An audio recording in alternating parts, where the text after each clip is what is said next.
Jacksonville Pool. All right. Good morning, everybody. Rise and shine. It is time for the one and only Jacksonville APA Fall 2025 Triangles here. Teams competed in the fall session and earned their way here. Making some quick adjustments to the table here. We got Miss Ashley on the screen right there to start us off. Skill level 5 versus Mr. Herbert. Skill level 5 as well. Good morning. Come on in, everybody. Hope everybody had a wonderful and blessed holiday season. Who? That'd be Tim Jones. What's up, Mr. John Hummel? How you doing, sir? Welcome on in, guys. Let me know how the audio is sounding here real fast. I'm trying to get things pulled up on my end, too. Looks like she's on a nice little run. Get a little bump on that 14. Oh, man, she's on top of it. Good morning to you, too, sir.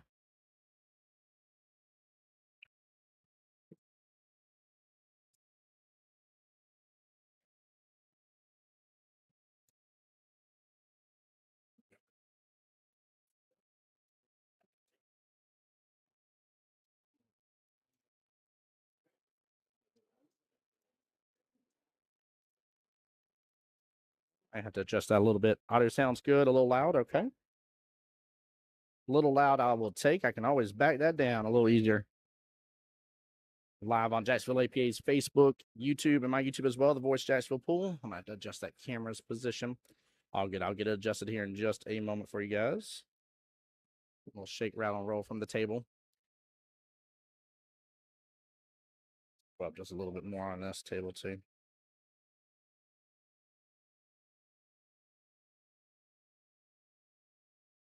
All right, give me 1 second, guys.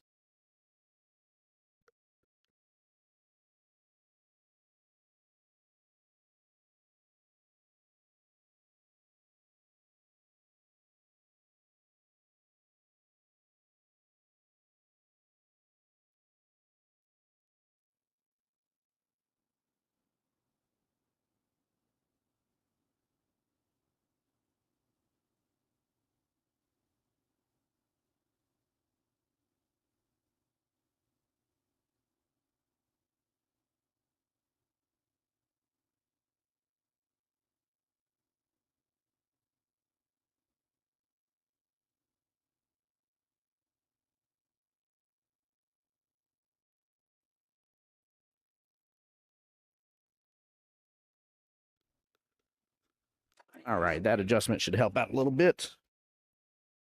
Should work out pretty good.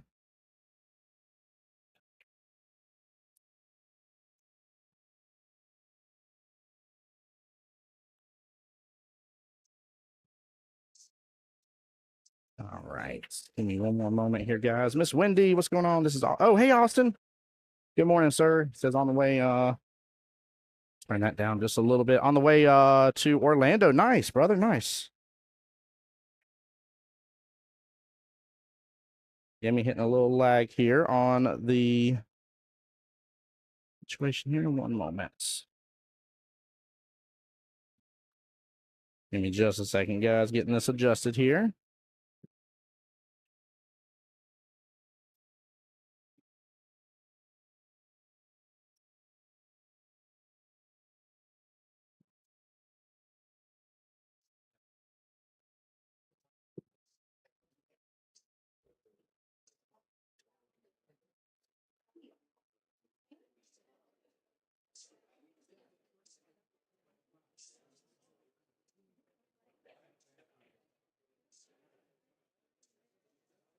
All right, we'll see if we hit some more lag here. I may need to make another adjustment.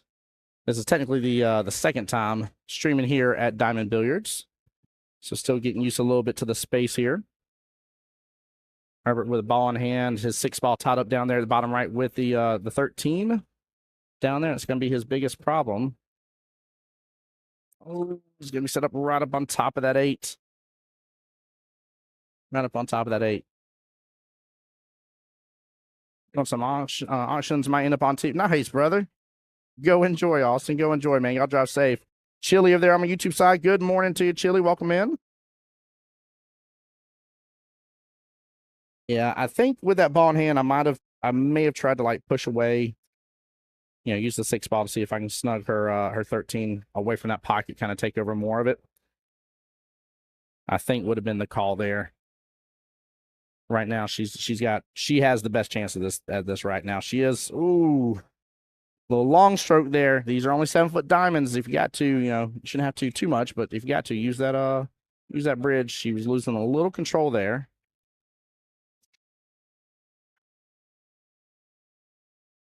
By the way, huge shout out to Diamond Billiards this morning, man. This place looks absolutely immaculate, to say the least. Red and team all did a phenomenal job getting this place set up for us. They're busting their butts behind the bar right now, so huge shout out. Team on, we got the Jags game tomorrow. Duval. Cannot wait for that. So if you ain't got anything crazy going on, man, this would be a great place for you to come on up and enjoy it. That's for darn sure.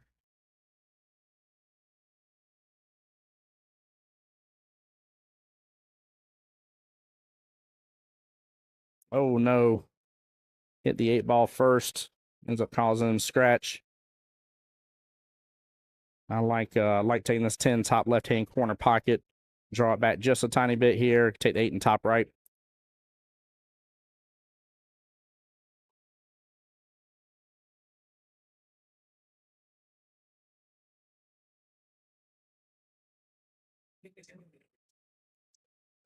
Mom and I said, happy anniversary, John. Safe travels.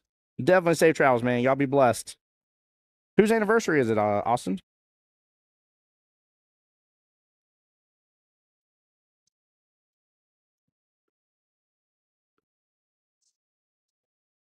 Yeah, good time for a timeout indeed. I agree with you on that, John.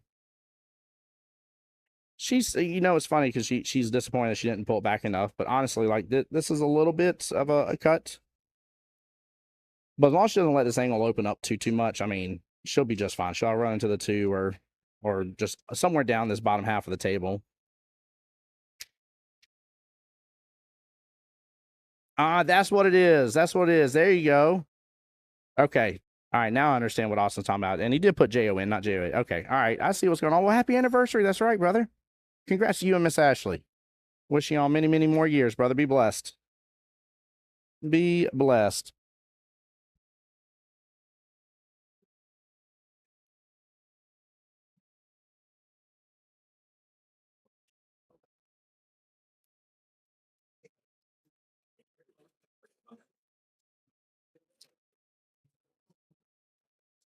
Good attempt there by Ashley.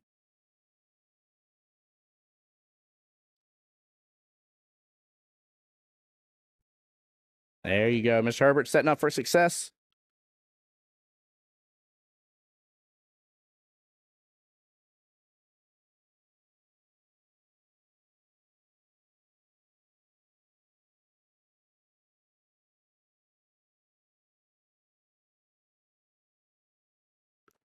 There you go.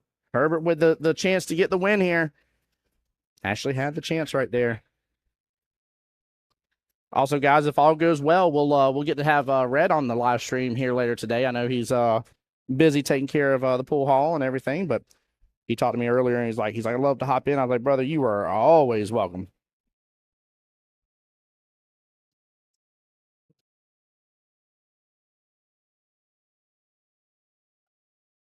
All right. There we go. Mr. Herbert striking blood at first. First rack right there.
John saying, Tim, how's the fan bam? Fan bam is great, brother. We had a phenomenal, I mean, absolute, just really blessed time off and great Christmas and a great New Year's overall. I mean, the kiddos made out like bandits, had a great overall Christmas, learned a lot, and was able to celebrate a lot of time with the grandparents, which is always a blessing.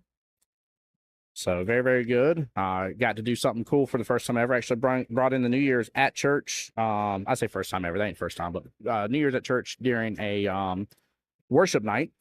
So I was on drums for almost, well, just over 2 hours, which was wild to say the least. But a great way to bring in the New Year's. It was a lot of fun.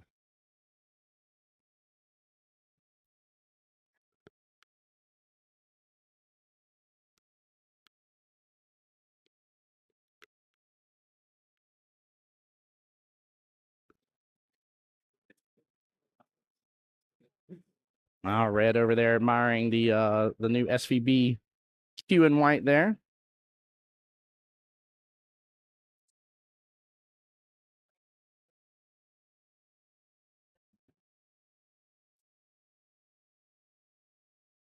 But yeah, overall everything was good, man. How was everybody else's holidays, Christmas, New Year's, all that jazz? How was everything? Katrina, good morning. Ooh, I like that little spike by Mr. Herbert. Like that. John calling out the shot a moment ago that Miss Ash did. Saw him at the good pocket speed. Man, on these 7-foot tables, you know, there can be something said about having good pocket speed. There's no need. You don't have to get super far around the table. So yeah, if you can't make it, push a little closer. Yeah, 100%. And an 8-ball especially. I mean, you don't you don't want to do that. 9-ball, obviously leave it open for your opponent there, but an 8-ball, yeah. Herbert bumping into that 15-ball, setting up Ashley with that corner pocket.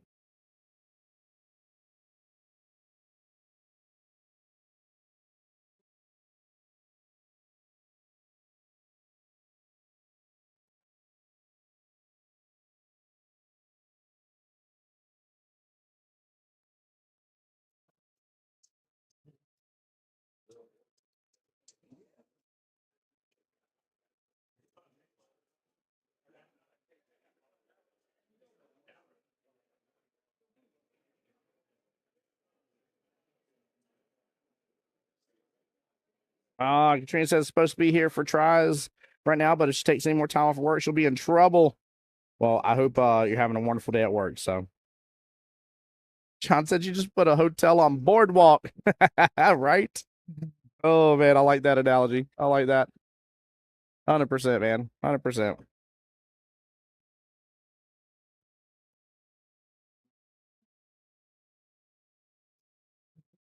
be honest with you, I'd be going after this 13 here. 13 top left-hand corner pocket. Slice that bad boy in. Bare minimal, you get close, you're gonna take it towards that pocket, but I'd use a little left here. And I would have done it slow, nice and slow. But she got on the appropriate part of the field. Obviously 3 balls blocking, but appropriate part of the field for her 12. The run was still there. It was still doable. It just wasn't you can tell it wasn't the run she had in her head. She kind of walked up to the table, shook her head for a second.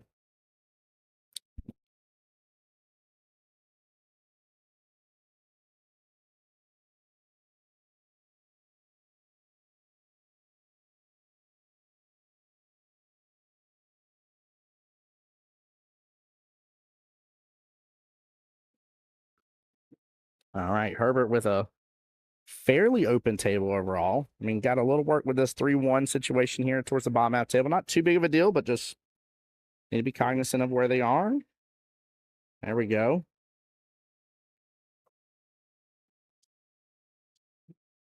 Slow this just forward just a little bit. There we go. Good speed. Nicely done. Nicely done.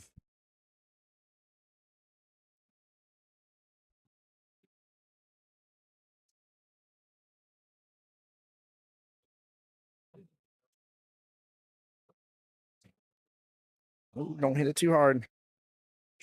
He went up close that 4. This is a good run potential, good out potential here. Only downfall here is if he doesn't have a little bit of angle here, he may be shooting right over that rail for that 7, but just slow roll the 7 on the right-hand side, 8 bottom left. If you have an angle, you know, you might come below the 8, but And he has a little bit of an angle here. I just don't know if he's got enough of one to get below it. I think he's just going to slow roll this in, take the 8 bottom left.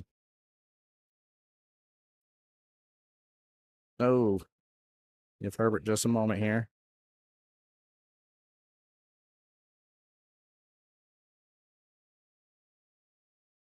Looks like he reset, though, so he should be following this shot. There you go. Good speed. Yeah, with the angle he had there, just slow rolled on in. He hit it maybe just a little too hard, even though it wasn't actually a hard hitting shot at all. It's me nitpicking a little bit, but he could have been another about an inch up and to the left a little more with that cue ball. Oh, he's going for the bank. Mr. Herbert's going for the bank. Bottom right-hand corner pocket. Look where his pocket marker is. Nice little pocket marker, too. Looks like it says Kubaka's on it.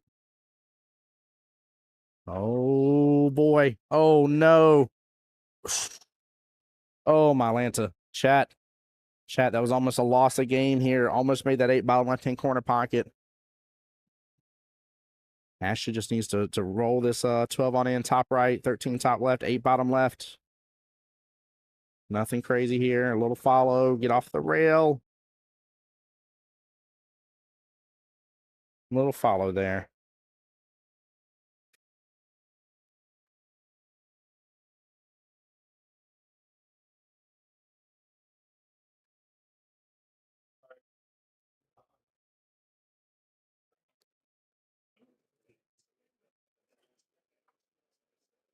Avi, what's up, brother? How you doing, man? He says, what's up, buddy? Hope all is well. Happy New Year. Happy New Year to you too, sir. Welcome into the stream. Hope you're well and blessed, man. Miss you guys down there. There we go. Mr. Herbert will score a second one now. Oops. Wrong button here. Not trying to increase how many games Herbert's got to go to. Trying to give him more score here. Oh, Lord. Love it. That was almost unfortunate here. And unfortunately, fortunately, Miss Ashley was not able to go through with it. Herbert up 2-0 right now. 1 rack away from being on the hill.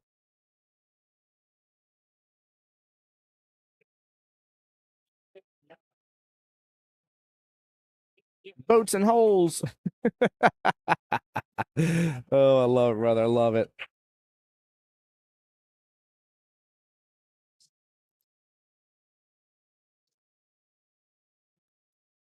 All right, off to a solid break. Goodness gracious. Leave some on the table, Herbert. Oh, my Atlanta.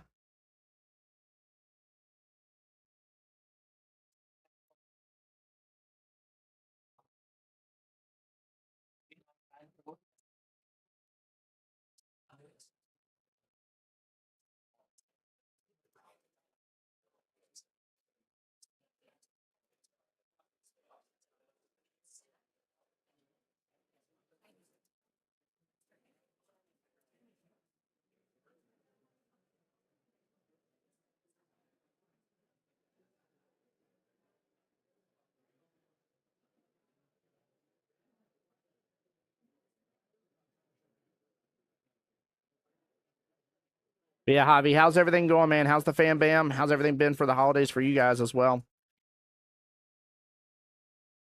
Send all of my love down there to all of the Orlando crew.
Perfect. There we go.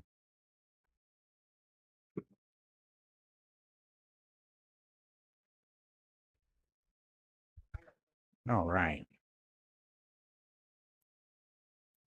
Javi said everything's going great. Wish we could be there more often, but God's got great plans for us this year. Let's go, brother. Let's go, man.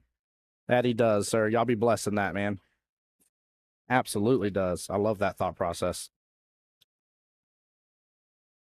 Talking about great plans, man, and talking about everything that that's been blessed, to say the least. Jacksonville APA actually just recently announced that we are not only going to be sending 4 9-ball teams into Vegas this year at the World Pool Players Championship, but we will be sending 4 8-ball teams. So 8 teams total come this August for what I like to call the main events of APA, who will be representing from Jacksonville.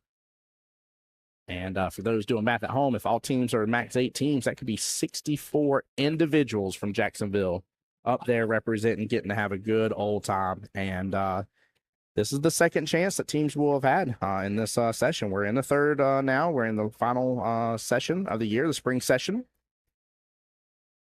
And so if they don't get it here, they got one more session to lock it in into the World Qualifier. But yeah, I cannot believe that we're going to be sending 8 teams total.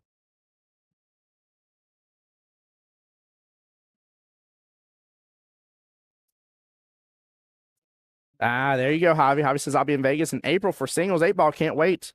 Dude, we got a lot on our plate. So we got triangles this weekend.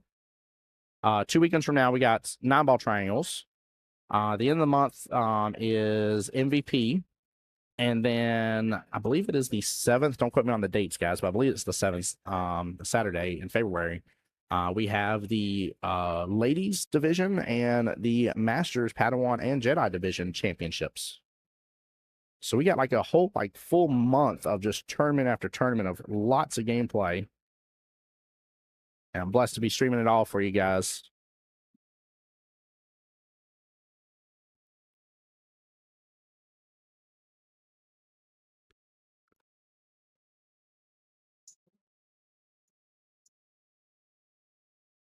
That's right. John Hummel says it right. He says, Duval representing, baby. Yes, sir.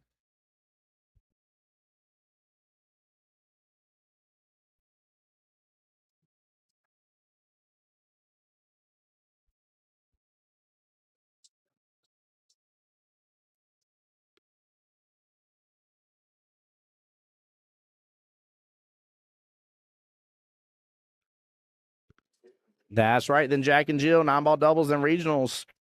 That's right, brother. Wesley, you know what? I shouldn't be surprised.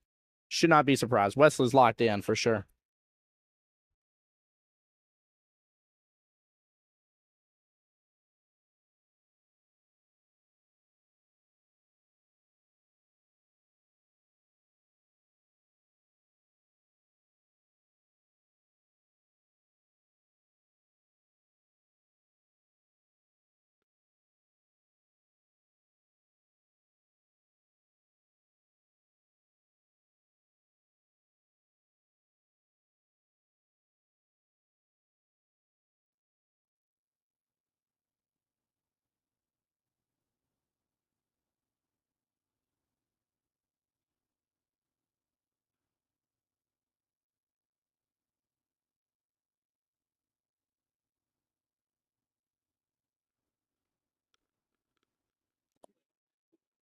That's right, Wesley, though. All we do is pull. All we do is pull, pull, pull, no matter what. Got billiards on my mind. Yep, that is right, sir. And great use of timeout indeed. Good call out there, John. Oh, he didn't want to. He was, no, don't scratch in the process. He was trying not to hit the 14 ball in the process. I mean, he's not left actually good, so his ball is blocking access. What is that, the 12? I think it's the 12 top right-hand corner. Oh, man, much love to you, Javi. I appreciate that call out.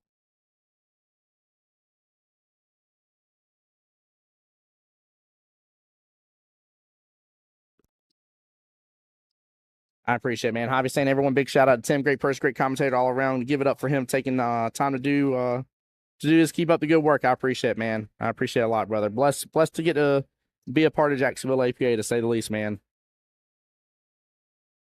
I love the speed. Oh, I love the speed. Oh, just a little more. She may have opened up a window there. She definitely opened a window to get behind that 12. Oh boy. I feel like she's almost like playing like a little one pocket action there. That was a good shot. That was actually a really, really good shot, guys.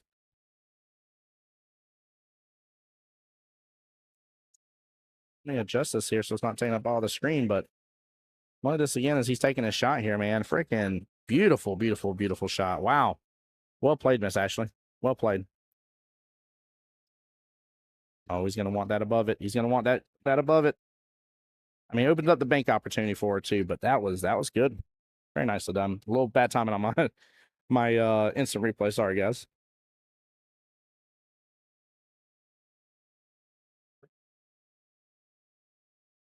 Yeah, man, we got a lot of stuff to stream for you guys. In fact, next weekend I'll be blessed. I'm gonna be over at Southern Shindig for APA. So we're gonna be doing that. Like I said, the weekend after that, 9-ball triangles for Jacksonville APA. Weekend past that one will be the 8-ball, 9-ball MVP, which y'all know I'm a little biased about that one. Y'all already understand. That's a good one.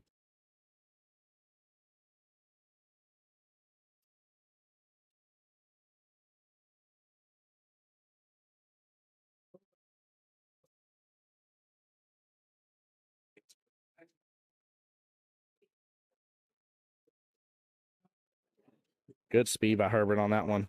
The table's open now, and the downfall of this right this second is, you know, he's really able to work everything because it's, you know, just a couple inches away from each pocket. He's got to watch for his angle for getting back around for the 8, from the 12 to the 8.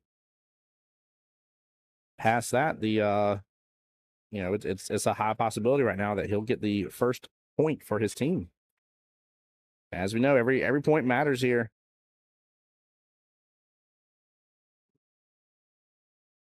Uh-oh. It has some speed. That actually works out just fine. Good thing that didn't make it. Oh, boy. John Hummel saying, my first ever MVP tournament. I'm stoked about it. Just hope my game turns around. I'm in a slump at the moment. Well, keep in mind, you know, it's always good to get that extra practice in. Go into it with a fresh thought process, fresh train of thought. Hey, Miss Jane, how are you doing, my dear? And make sure you're just ready to rock and roll it, brother. It will be a great day, but it is a tough day. I just love it because MVP opens up so many avenues for you, man. So many avenues. Like a little outside here, just a little bit, smidgen. So say you can almost not overdo this shot because of where that 8-ball is and how close to the corner pocket. You can underdo that shot though. That's the danger of that. You can absolutely underdo that shot. Glenda in here says, "Go, Dad!" Woo! Let's go, Glenda. How you doing, my dear?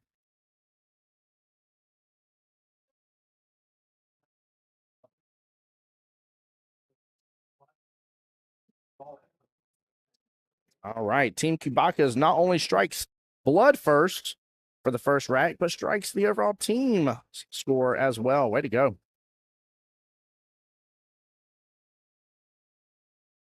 Way to go here.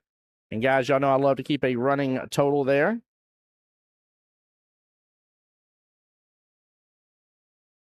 The only downfall with this score that you see here is it's been a good close match. Ashley's been in it the whole time. You know, you see the score and you're like, man, Ashley's getting beat up on by Mr. Herbert. And no, they've both been playing very solid. Very, very solid to say the least. So James says, same here, John. Been in APA 9 years. First MVP for me too. Goodness gracious, we got 2 of y'all with the first MVPs. Let's go, guys. Wow. Wow. Chad, I will tell you, man, you know, make sure you keep an eye on MVP. Make sure you keep an eye on it. Tracking those stats. Keeping everything top of mind. Make sure you know what's required. How many matches you got to have.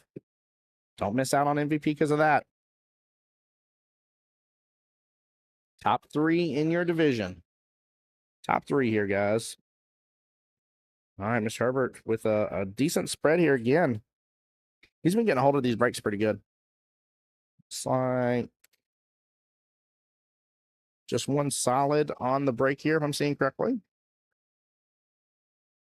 Yeah, one solid on the break. Go ahead and probably start with that 3-ball there to the top right is where I would probably lock in. I believe the 4, if he's aiming at the 4, I'm a little worried because it's closer to that 11 for him. Oh, no, he's going for the 6 right off the bat. Messes with the 8 just a little bit, flirts with it. Let's see where it settled. I mean, he can still work with everything else is on the table, but 8 is not in a great position for him right now. Chat, while y'all are hopping into the stream here, please do me a huge favor. As always, the likes, the shares mean a lot. Takes you one moment of time to go to Jacksonville APA's Facebook or YouTube page. I'm sorry, because most of y'all are on Facebook. And it takes you just a moment to go over to my YouTube as well, the Voice of Jacksonville Pool. I greatly appreciate it, guys.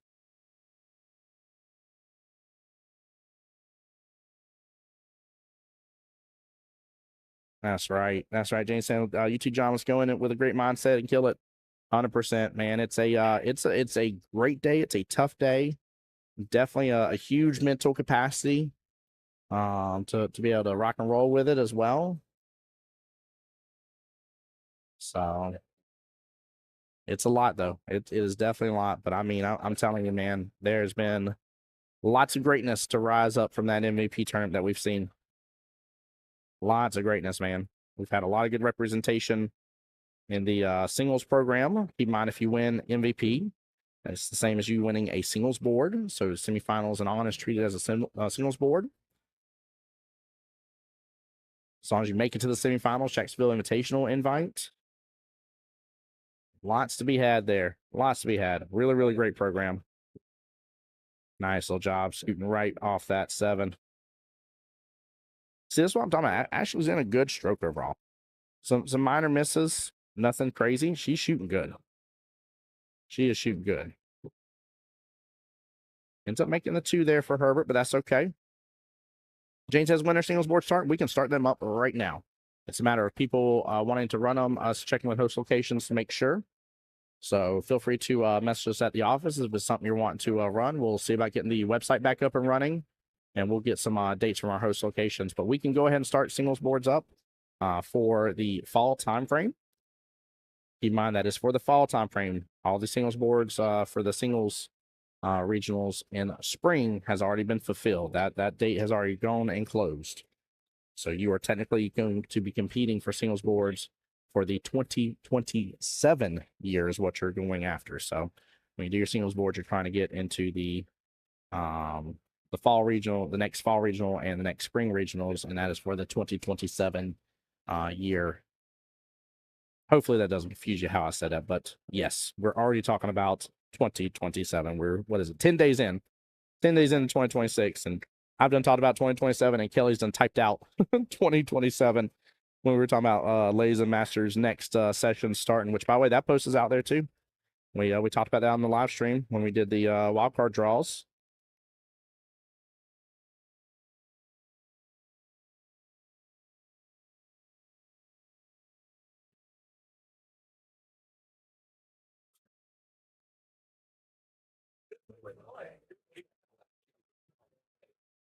Oh, Mr. Herbert firing that so much. I'm actually not mad at that at all.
All right, timeout on the field. Mr. Chris Marcus coming on over.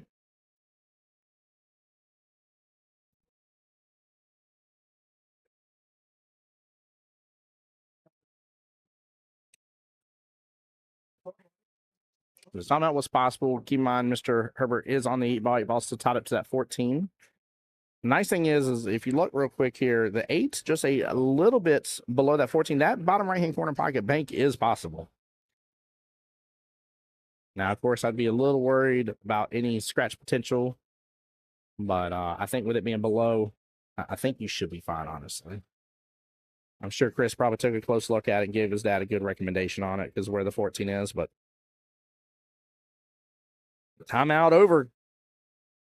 Chat, where are you going with this 8-ball? Because I honestly, I mean, you know, I like the defense factor. I like pushing that 14 a little bit close to that top short rail. He is going left-hand side pocket is what he marked. Okay, so he's just going to take it behind the 14. Interesting. Ow, he kicked into the top short rail. Wow, chat. I did not even see that as an option. Didn't even remotely see that as an option here. Tell me I got that on instant replay. Come on. Oh, I got it. He kicked into the top short rail, kicked it to the left inside that left-hand side pocket.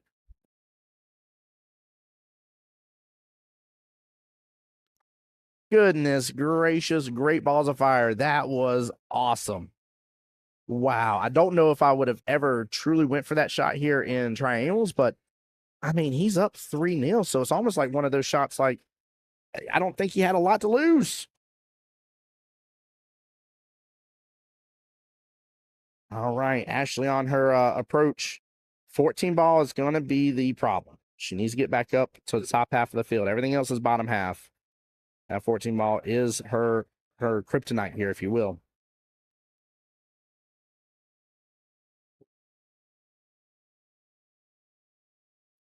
She might be able to work with it right here.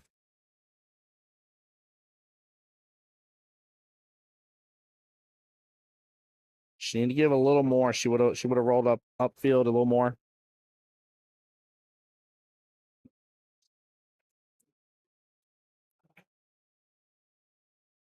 Good speed. Is she going to get back to that top left-hand quadrant? She had the angle. She did, chat. What a shot.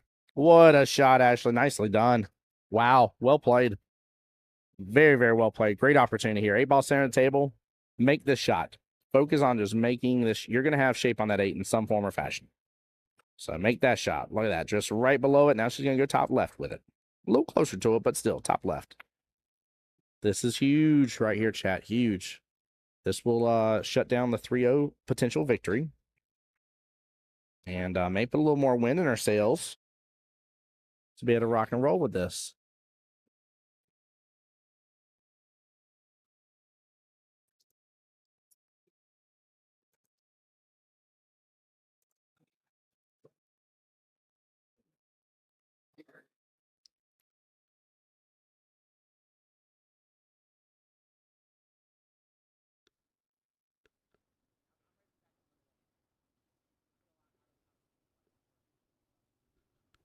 All right, a good out indeed by Miss Ashley. Nicely done, getting on the board. Huge point there for her team. Huge point. Best case scenario Kubakis can get is a 2-0 victory. And she is now right back in it, although she hasn't been out of it this whole time. Like I said before, Chad, if you guys are just joining us, my name's Tim Jones here, the voice of Jacksonville Pool, here on behalf of Jacksonville APA. And Ashley's been shooting phenomenally. Absolutely phenomenally. I know the score shows otherwise, and you're like, wait a minute, Tim, you're cuckoo for Cocoa Puffs. Play on the team name. I'm not cuckoo for Cocoa Puffs. They are, but she has been shooting good. She has been in every single rack, without a doubt. So this might be that little bit of wind in her sail, a little bit of confidence boost, a little bit of everything that she needs, wants, and desires to get this rocking and rolling taken care of. So we shall see.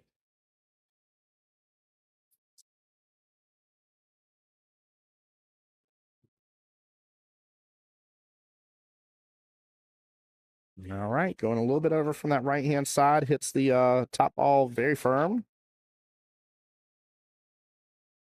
It's like nothing on the break.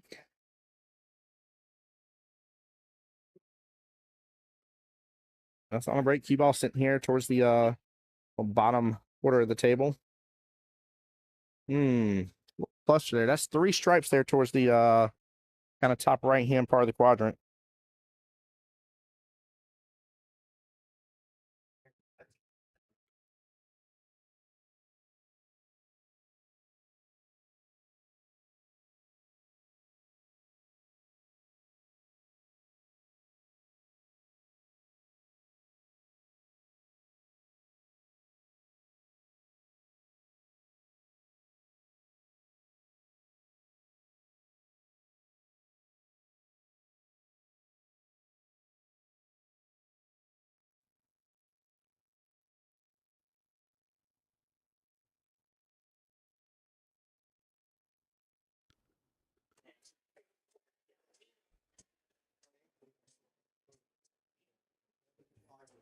That's right, John and Whitney. Great out, great shot indeed.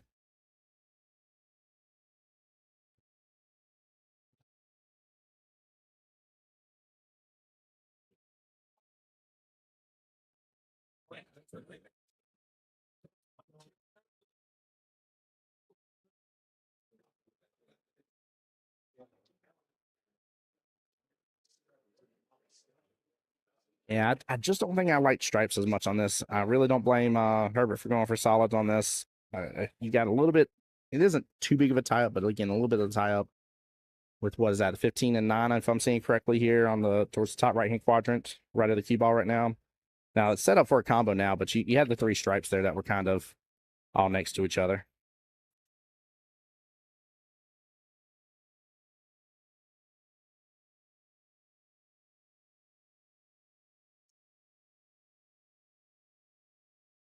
And I don't quite like the positioning of the 12. 7 balls in the way of the 12 now. So actually got some run potential though. She can start clearing out a little bit of this field.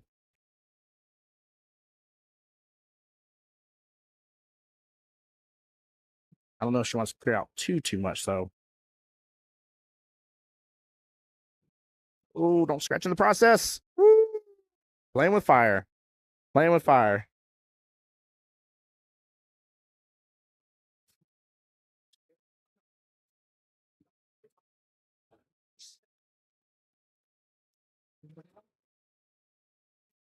Guys, I need everybody to make sure and do me a huge favor, right? For those that don't realize it here, give a big shout out Jacksonville APA for those that have been part of the stream for a little bit. You may know, but Jacksonville APA is the one that provides the stream for you guys, makes all this possible, has me on staff here. If it was not for them guys, we wouldn't have the equipment, wouldn't have all this stuff that's going on. So make sure and give Mike Kelly a huge thank you and a shout out next time you guys see him here. Because I know a lot of y'all take advantage of the streams and watch it, get to watch while you're away and root on your teams and your friends. So definitely give them a huge thank you. And I want you guys to make sure to give Diamonds as well a huge thank you to Diamond Billiards. They have, like I said, they have prepped this room. This room looks so nice and gorgeous right now for us. They're doing a great job.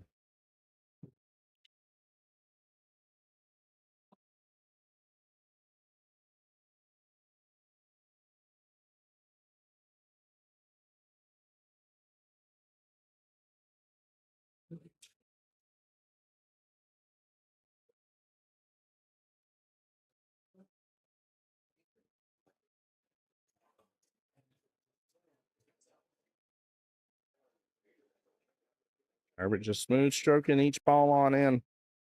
He has the out potential right here. Has it right here. Needs to draw this just a little bit. Just a little bit of a draw. Ain't got to overdo this. I mean, you could end up overdoing it. Just don't pull all the way back into the side pocket. There you go. Even had a little bit more of an angle there. Drifted on down a little nice.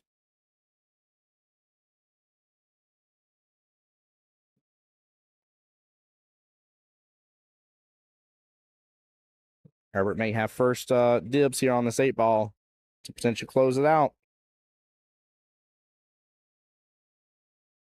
Oh, small miss there to that top right hand corner pocket. I think it's time for Ashley to play a little mean billiards here.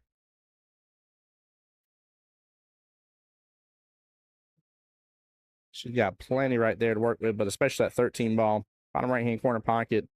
Just slow roll it in. Don't even try to make it, but just leave the ball behind the rest of the mess. There you go. Just like that. Get off that bottom short rail. Yeah, little far on it, but I'd rather risk going a little far with it, making real contact, than underdoing that shot, giving ball in hand. That just sends all of us in a big frustration mode, and when your opponent's up 3-1 on the hill, that can be devastating. Herbert thinks he's got a window. He must have it. Must have enough of a window to at least clip the 6. Looking for the 9 or 15 to move. I didn't see it move. Looks like it was good hits. Oh, drifting to the top right. And he is good. Nicely done.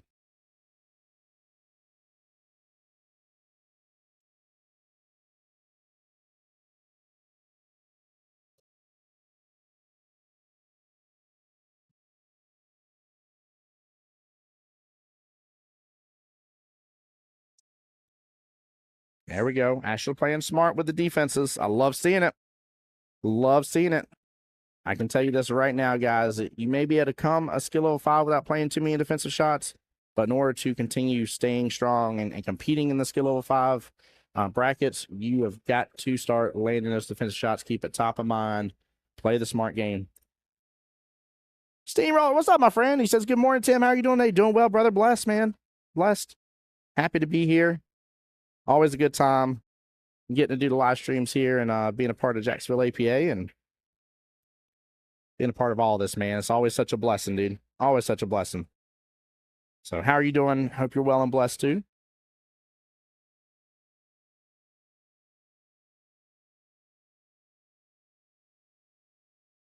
It's going for the back cut here. I'm afraid of the scratch for the back cut. It's like using some outside though to do it. Oh, no. He was going for the top left-hand corner pocket. Okay. I'm a little worried about the scratch there.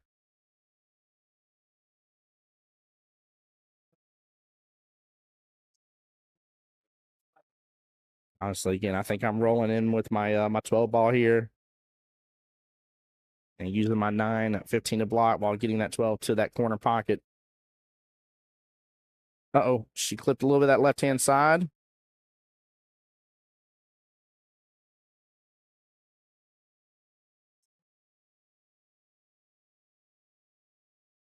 And leave that window open for Mr. Herbert here to go after that 6. Bit of a cut, but not impossible.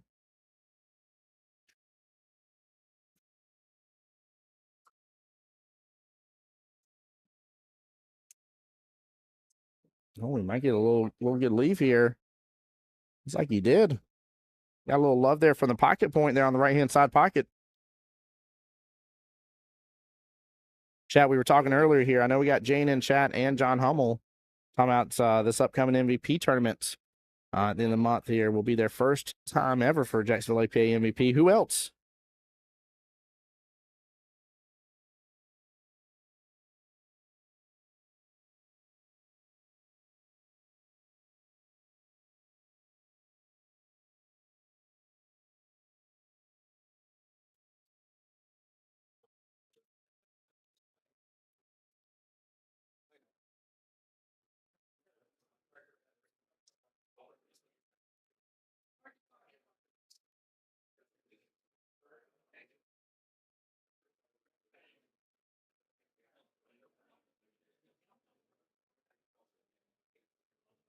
I love that.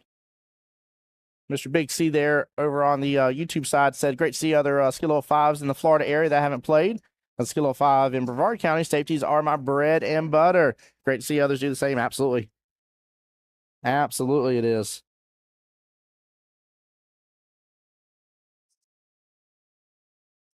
I see, Roller. That's awesome, brother. Glad you did, man.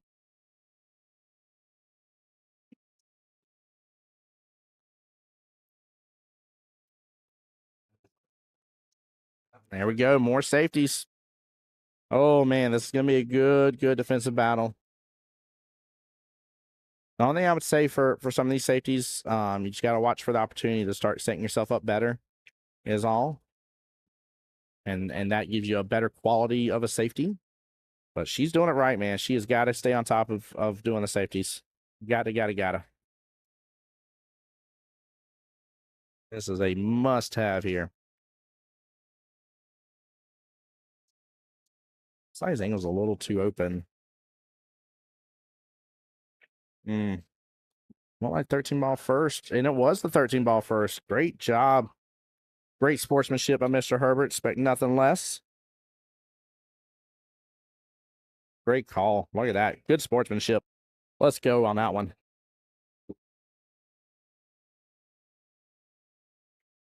All right. This is kind of the moment that Ashley has been buying her time for. Nice little ball in hand. She's got everything almost in the top half of the table. I think I'm starting with that 15 ball. Yeah, 15 ball left-hand side pocket, I think. Go with 13 bottom left, 9 top left. Pull back, take the 12 top right. I think 15 is a great way to go, though, just because of it being kind of tied up with the 12. Now, if there's enough room for her to get up over here and take that 15 right-hand side pocket instead, she feels confident, then just fine. Oh, she overstroked that a little bit, but maybe to her advantage. 12 ball is hiding a little bit for that 6. I don't know if it's full hiding, but a little bit.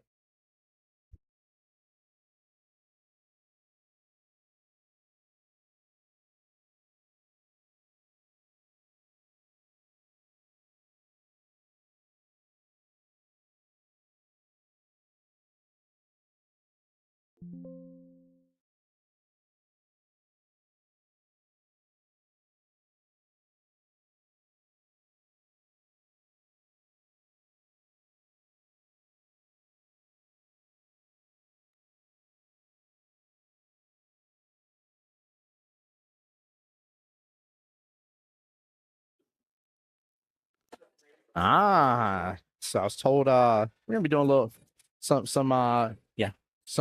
football squares for accomplishments between rackless, between 8 on the break, and break and runs. You earn yourself some squares, and if I understand correctly, there's some beautiful some beautiful Q-Tech gloves being given out, and a chance for a beautiful SVB Q-Tech Q, which is over here back on table 15 next to myself and Kelly. If you guys are in the building. That's a beautiful, beautiful, beautiful cue. I like that. I like doing the football squares whenever it comes time, especially with Jags playing tomorrow. Oh my goodness gracious. Tomorrow's gonna be an epic day. Get to play pool, watch some football. Almost a near perfect day, I would dare say.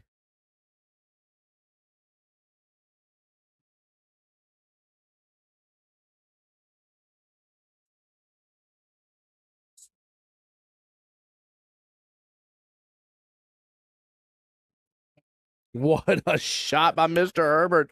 Let's go. One rail kick to the bottom right-hand corner pocket to then get on to the 8 ball. Take a look at this instant replay.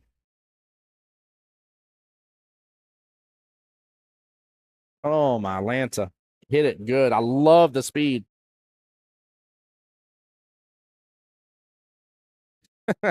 Duval. I love it. I love it. And Mr. Herbert will close it out 4-1. Great job. That would give Cubacas their second point.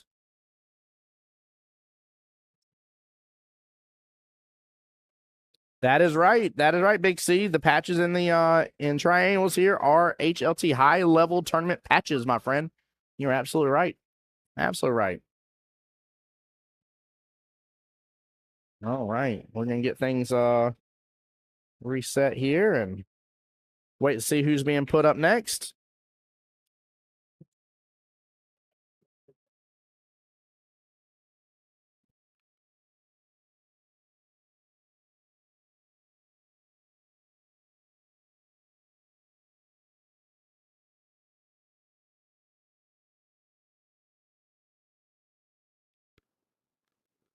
All right, wait and see who's being thrown here. The team's one moment here to get everything situated. Love the strategy that goes in this. One of my favorite things about tournaments is the strategy goes into who is being thrown. Chill says, Jags are looking great. Just happy the Steelers sent the Ravens home. Send them Ravens on home. Red Rover, we don't want those Ravens on over. Oh man, Kubaka's. I had to do it again. Up 2-0 after the first run here.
All right, we should have this in there. Mr. Patrick coming to the table.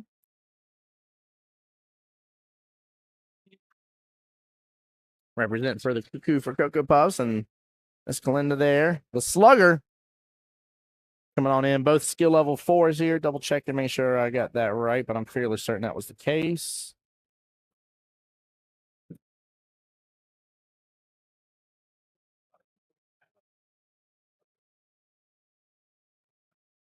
Yep, that is the case. There we go. All right, so 9 total skill level points thrown in the first 2 racks. Keep in mind, teams have 3 hours and 45 minutes for 8 ball for sudden death.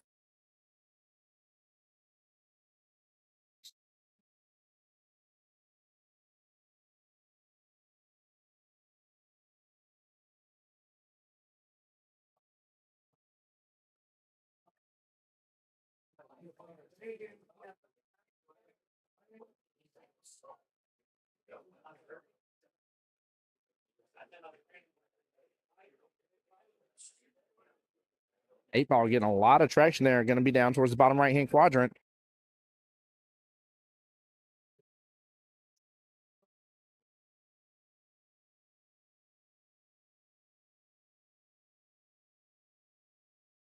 It's like one of each here, if I got it right.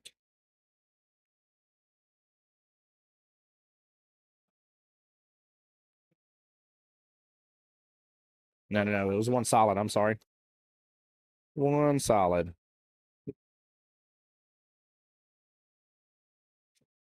Six ball might be a little bit of a trouble. If he can figure out a way to be able to take the 7 first, then take the 6 on the right-hand side. 6 could be his out ball here, so might be good run potential. Oh, way off on that shot. He's like, throw it away, throw it away. But I need to slow it down for a second.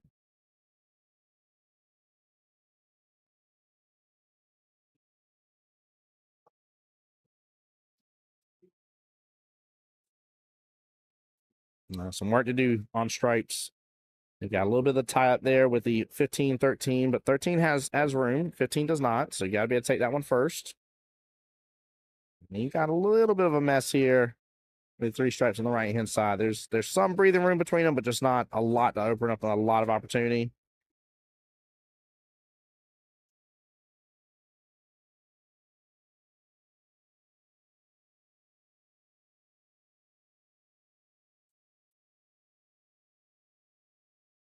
Good try on that side pocket. Nice choice. T-ball's going to stay down here towards the bottom right-hand corner.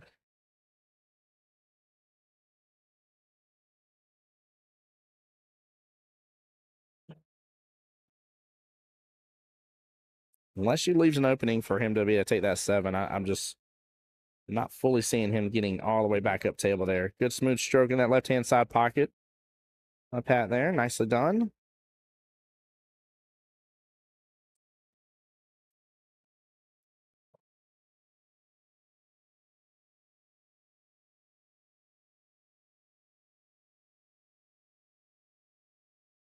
That's okay. That's a good spot to leave that 5.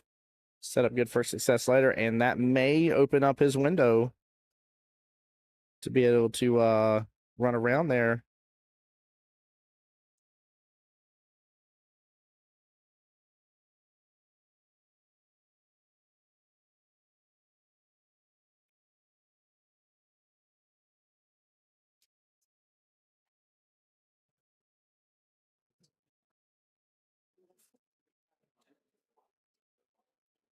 Yeah, I should say, take a look at that 4 first. Should have enough room to slide it right on past the 8 just fine. Bottom right-hand corner pocket.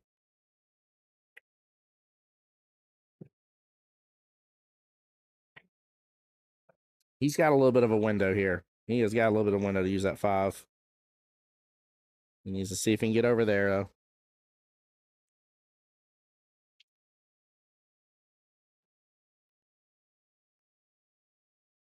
It's full into that 15. And he's going straight down on that 6. Right-hand side pocket. Good speed.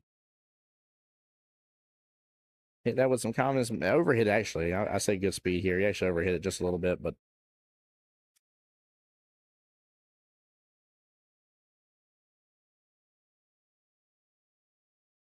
a little bit of a stretch here on this 7. Not sure where he's going with it, to be honest with you. There we go. He's going to reset. A little less speed there. He would have stayed on that right-hand side. 7 top left-hand corner pocket would have been just fine. He's going to try to pull a Mr. Herbert here and go behind it. He's aiming for the 1 rail back kick here off the top short rail there. Now, it looks like he's actually aiming right back at it again, though. Nick, what's up, good sir? Send all my love to the Johnsons. Nick McKnight, part of one of the teams that got to go last year, the 2025 year, to the World Pool Players Championships. Stroking Johnson's there.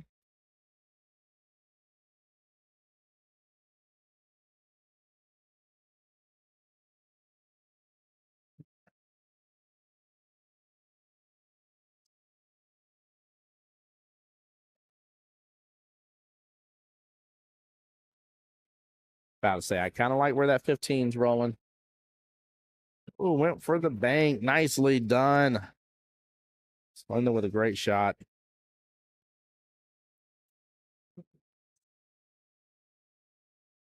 A little bit of a long bridge there. Hits that nice and smooth. Blocks up with the 10 for the 7.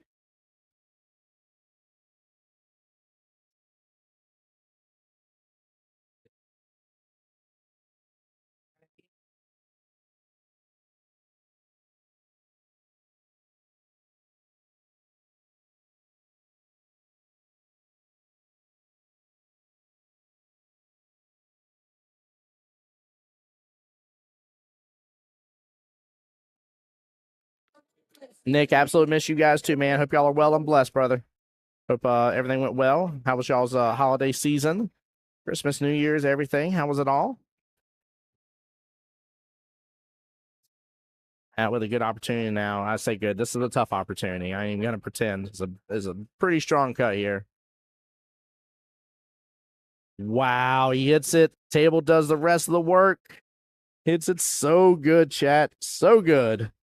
Oh, my Lanta, going for that left hand side pocket with the bank. I am not mad about it. We've seen several bank attempts on this 8-ball. I'm trying to think. I don't know if Mr. Herbert got one last time. I don't think he did on a bank. Came close. That was right. He came close to making it in the opposite pocket there. Pat hits it nice and slow. Gets it. What a shot. Wow. Very, very well played. That is worthy of an instant replay. Nicely done. Nicely done. Getting the first point. Look at the speed.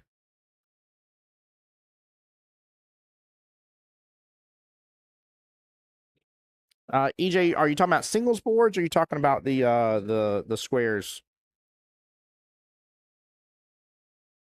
Football squares. Which board you talking about, sir? If you're talking about singles boards here, I don't know of any plans right this second to run singles boards today. I'll double check with Kelly and see. But I know for at least the first 2 rounds for sure, too many of the tables are used. There's not a chance. So it'd have to be later on in the night when it could potentially happen. But I'm fairly certain we're going to be pretty full majority of the day. That's right. Hit it slow and make that angle wide. Yes, sir. Plus, I mean, he had a lot to gain from hitting it slow, right? Steamroller, I mean, he had the ability to hit it slow, get it closer to that side pocket or somewhere in the middle of the table. I'm not saying she couldn't, but you're betting that even if you hit it slow there, that you're going to have another opportunity because she has got to make 4 balls to win that rack. So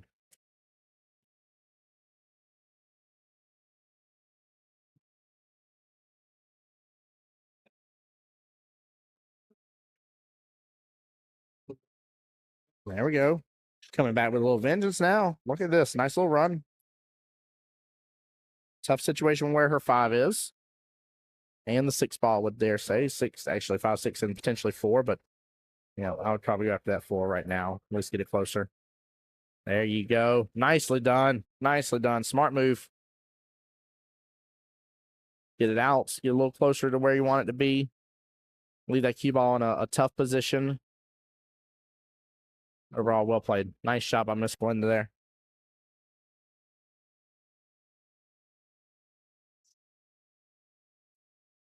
Now trying for that bottom right-hand corner pocket. Good attempt. Now he's got 3 stripes here to the bottom half of the table. That's the only downfall. I saw that right away here. That window for that 5.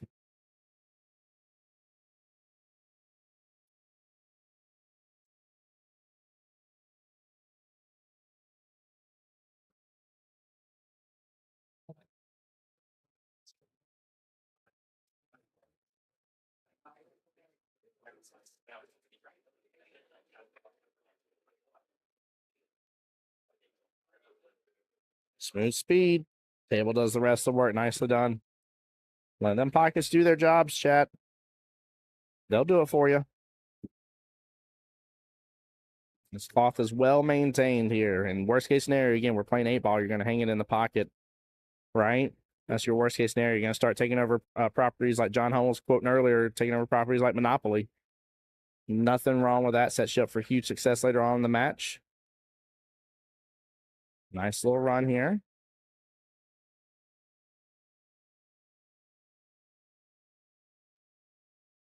Going for the combo, 12-10 to the corner. It's a smooth. And he needs to work on that 12 right now.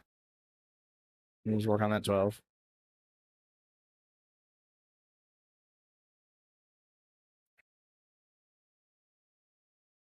Well, 15's out of there now. Don't get up on top of the 11. No. Oh, man. That one a little firm, and it jumped over there. With where his 12 is, though, there's no reason that she can't or shouldn't be able to go after that 5 as long as she has enough room, and it looks like she does. Some people would want to leave that 5, be like, the 3-5 is blocking, but the 12's up against the top short rail, right? Like, it's going to be tough for him to be able to get back up there to have a good shot on it. So, I mean, there's a couple windows, but, and I ain't saying he can't make some shots now. There we go. Good speed, good speed. Drifting on back over right-hand side of the table. Good eyes there on the 6 to the 3. Little bottom here.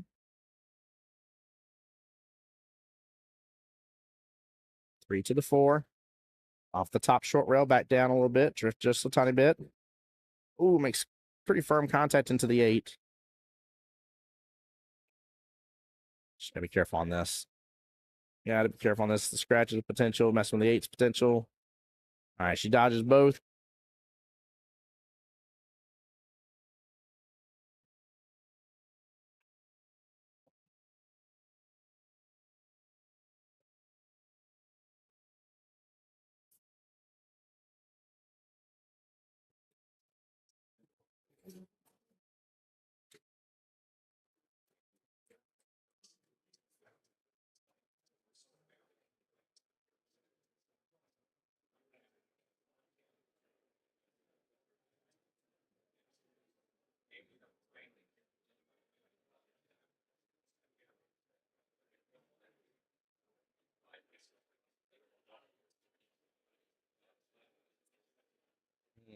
And she's stuck a little bit.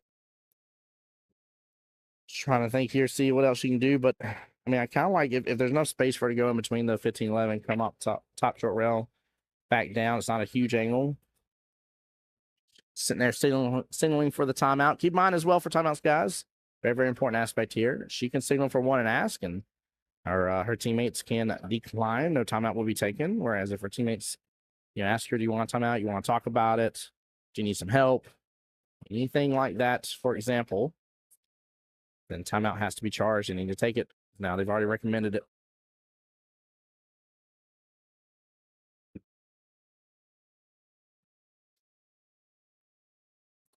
Yeah, I'm pretty sure he's going to have it go in between that 11-15 ball.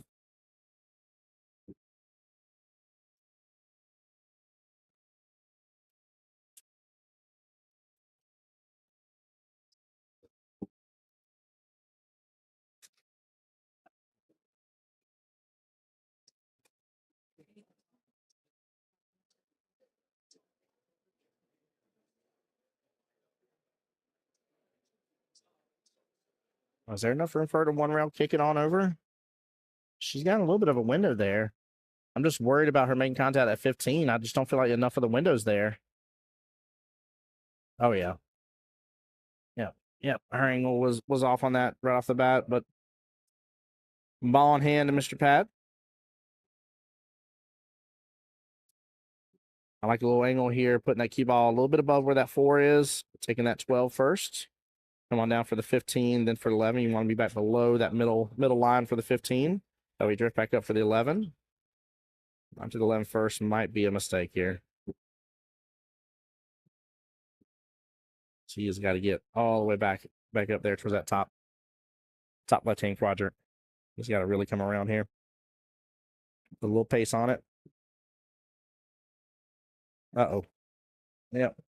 Hitting into the 8. He's stuck. I don't remember if they had not used their timeout. No, Dakota, you should have, the moment he put that ball down for the run, you should have called that timeout, brother. Oh, miss opportunity. Going for the one rail kick. I do like this option. Gives them a bigger window. Hits it good. Hits it really good. Wow. Came close to actually making it. Well played. Very, very well played.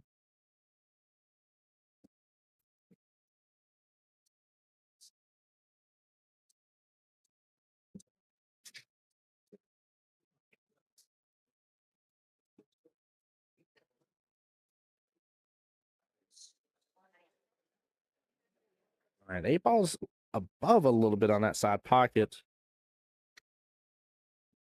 However, I feel like the 12 should be preventing her from getting the scratch there. And again, may end up making it happen. It's a close one. It's a tight one. It's not an easy shot to go after. Not even remotely.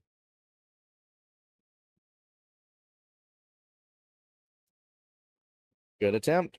She actually ended up hitting it a little bit full and might have been erring on the side of caution on that one.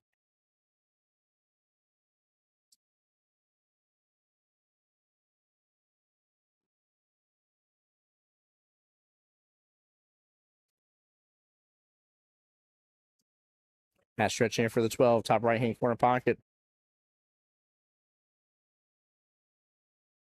And ball gets away from him a little bit. He's going to be all the way back down to the bottom short rail. Automatically marking that top left-hand corner pocket, though.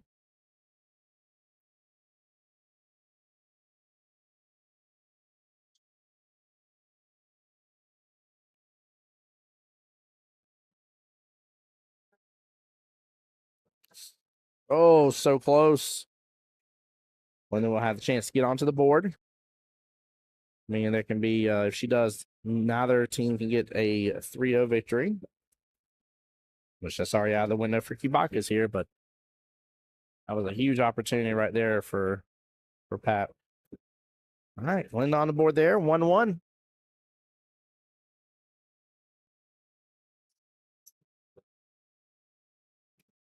right, Chad, I'll be right back while they're getting everything ready. Don't go anywhere.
Thank you guys for not on here.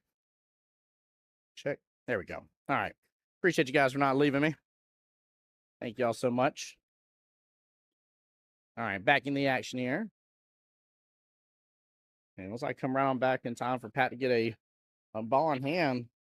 Lots of work to do on the solids.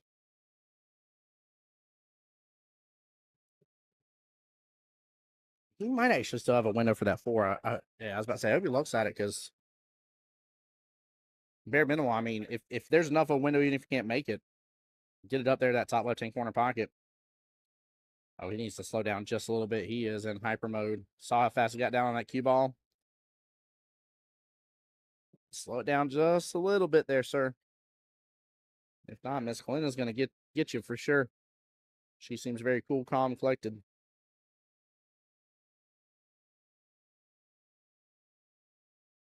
That's a phenomenal leave. Phenomenal leave, chat. Look at that. Well played. Very, very well played. Wow.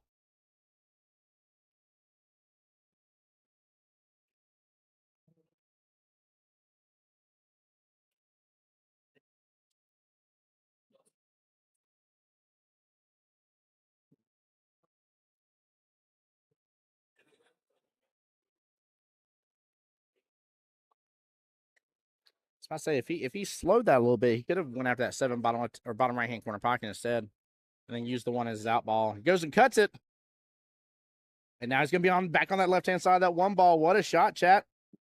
What a shot! Pat's trying to pull the points right on back for his team. Good speed on the 7. Lets the table do the work. Again, he was off on that just by, if y'all look at that, chat, I ain't picking on him, I promise you, but he was off on that just a little bit. Speed allowed that to go in. You've got to understand your table that you're playing on, right? Every great golfer, right, understands what fairway they're playing on. You know what I mean? It's the same thing here, guys. Tables play a little different depending on where you're at. You got different sizes. You got newer felts, older felts. No rail. Oh, no. Ball in hand to Kalinda, and a big one at that. Whoever gets this will be first on the hill. She's on top and gets a tiny bit of space between that 9. There we go. Bumps the 8. She'll have swing on the 8 ball now for that bottom left-hand corner pocket. Unless she tries to go for the bottom right. She could go bottom right here, but I think bottom left's the call. This is kind of the do or die shot here, chat. This is the one we all live and die on, though. Oh, man. She hit it good. She hit it really good. Kalinda getting the win there. And that will be the 3rd point for Team Cubacas. Steamroller there on the YouTube side saying it absolutely right. He was afraid of scratching. He definitely was. He definitely was afraid of scratching. Yep. And that is a shot, that little Y split, as I call it. That shot comes up a lot, man. It's one a lot of us should practice, without a doubt. Get confident, start feeling good about it. But definitely get some practice in on that shot, because it comes up more times than not.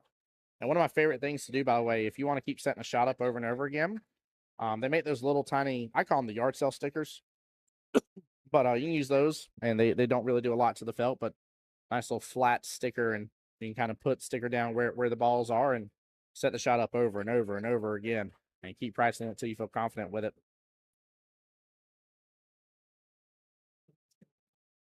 No.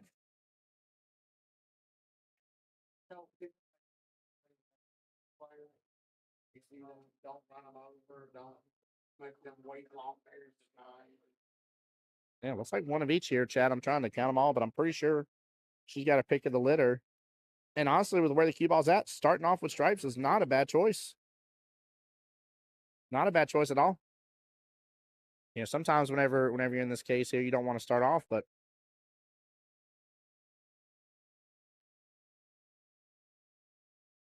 now that table will still be open.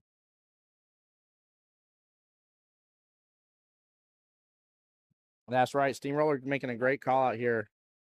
Talking about doing straight top on that particular shot. Yep. Straight top on that shot should do the trick. You use some bottom as well. Either way, you do need to manipulate the cue ball a little bit on that shot. You definitely need to manipulate the cue ball. And he was trying to. He's trying to manipulate it based on speed. But unfortunately, that'd be the first time that came back to bite him. He's had really, really overall solid speed control, I would say, for majority of the match. Again, we've highlighted a couple times on him not overhitting things to pockets and letting the pocket do the work. The only thing I'd say overall, if I had to nitpick about Pat's game overall, is he is fast to get down onto that next shot. So I think he still has a window for this. Long bridge, though. Way too long of a bridge. Yep.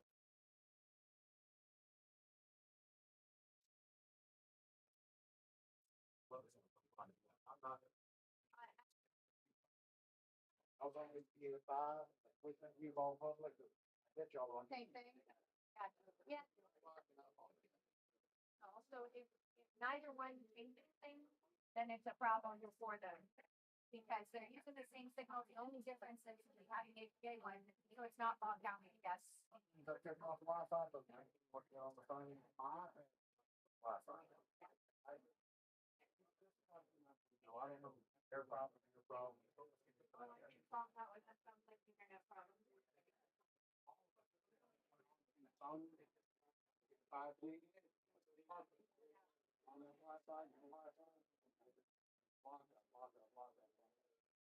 He has an opportunity here to potentially bring out that 3. Oh, she hit it good. She hit it good to get the breakout. Just small miss on the 7, but she I think she was aiming for that. That was smart play, Linda. Nicely done.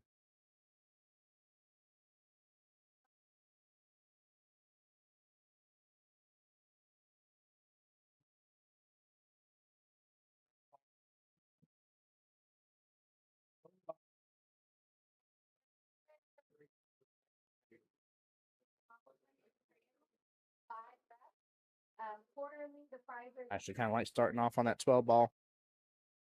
On downfall with the 12 is you do open up that top left hand pocket, but she's going to open up that top right hand corner pocket regardless.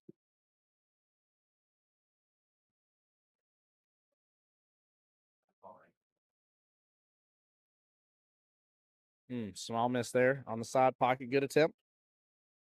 Yeah, you can use the 12, stay on that left hand side of that 7. It had a great run.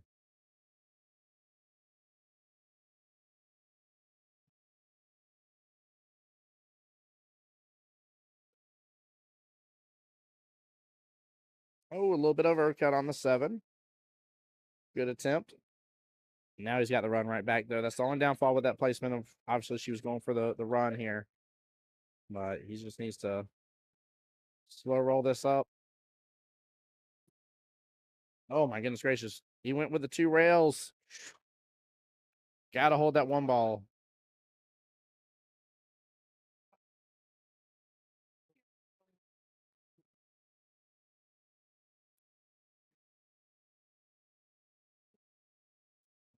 I think might go for the bank here, chat. Bottom right hand corner pocket, honestly.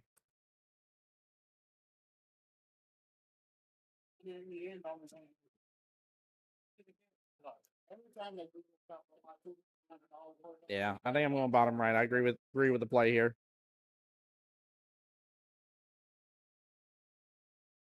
You need to pop it though. The angle's wide from where it is. You need to pop it. Use a little bottom. Oh snap! He's gonna change it top right. He's gonna try to take over that pocket. In order to make it, he's got to go rail 3, then corner. But I mean, he has the speed control. Yeah, he made 3 in the process. That's not a bad leave. Not a bad leave. 8 balls makeable from a huge portion of the table now.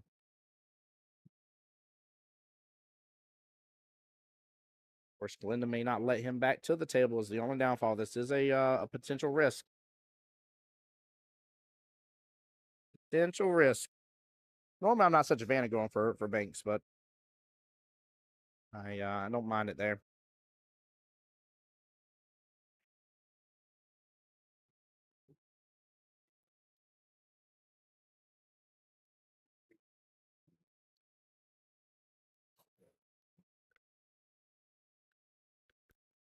All right. Back cut here.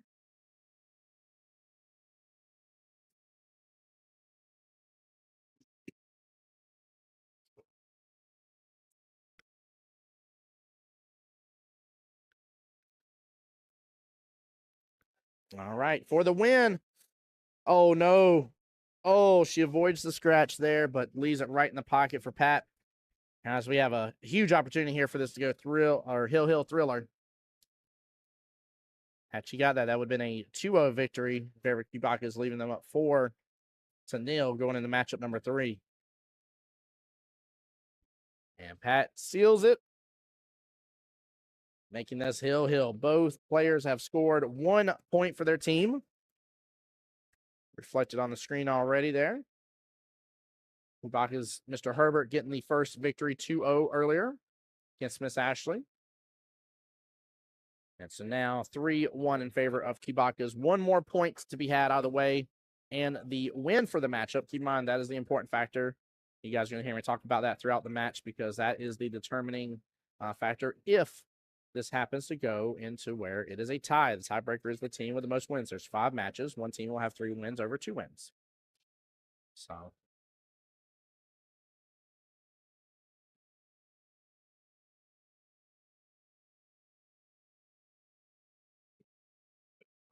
right, here we go.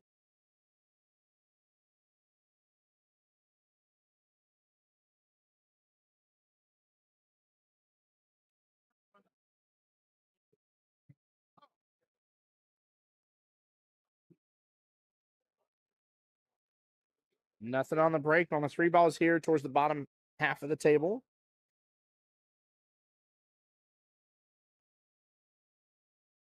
Got a little tie up with that, I think the 210 there towards the top right. 6 ball close up on top of the 8.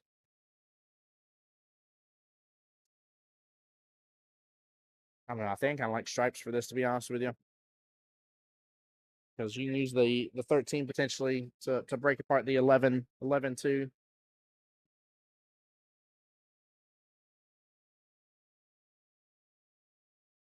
Only downfall is the 15 now on this bottom short rail.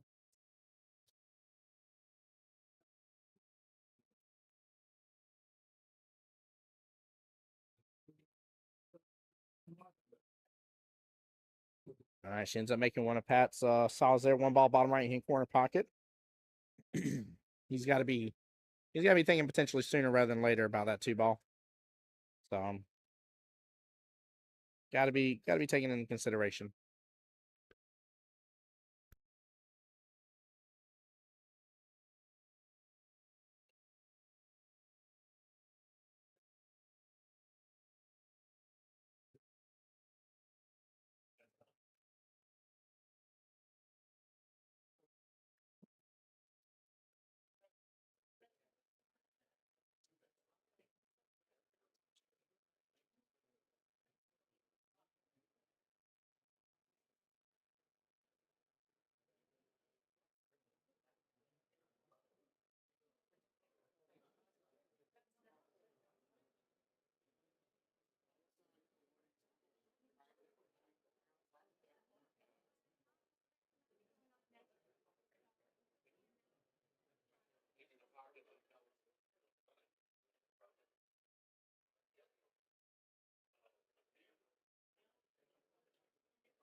Firing it in. Oh no! Had it bumped the 3 just a hair, she would have had some eyes. Oh, she fires fast, ends up running right into the 3. Ball in hand, back to Pat.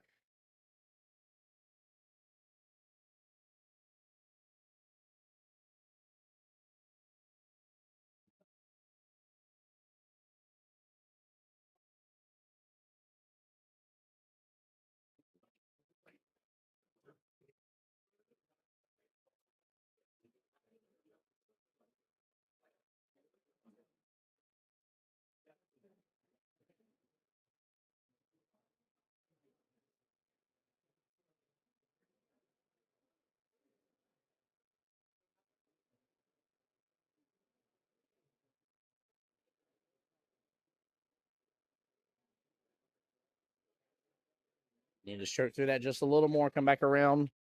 We're at better shape there on the 7. He's still got that 2. Side pocket's still an opportunity here for him. Looks like he's trying to go all the way down bottom left hand corner pocket, but could go for the defense here. Potentially get up to the 3 with the cue ball. It's gonna be a tough one though. Gonna be very precise in that.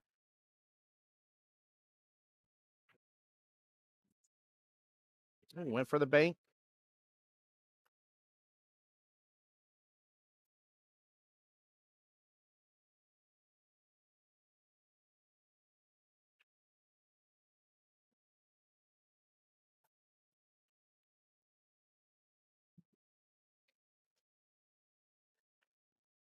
There we go. All right, Linda with the opportunity on the 8, top right-hand corner pocket to close it out and give Cubacas their second win.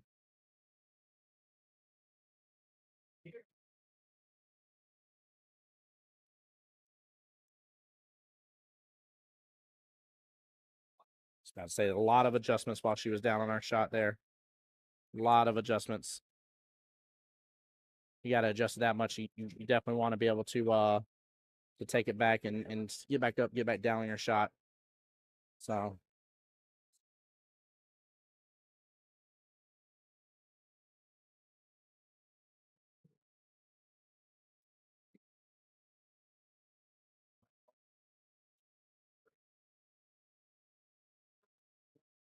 all right, Pat's got to seal this in. He needs to get this win for Cocoa Puffs. I'm still a little surprised by the lack of timeouts, though. I don't know if that's a player preference. I think it might be. But the lack of timeouts, I feel, is hurting him a little bit.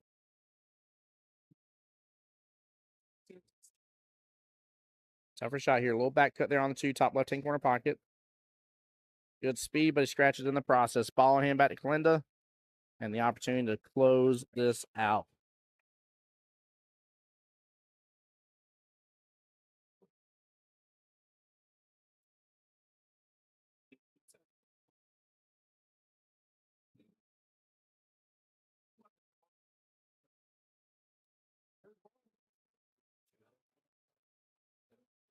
All right, Linda going for that bottom right-hand corner pocket.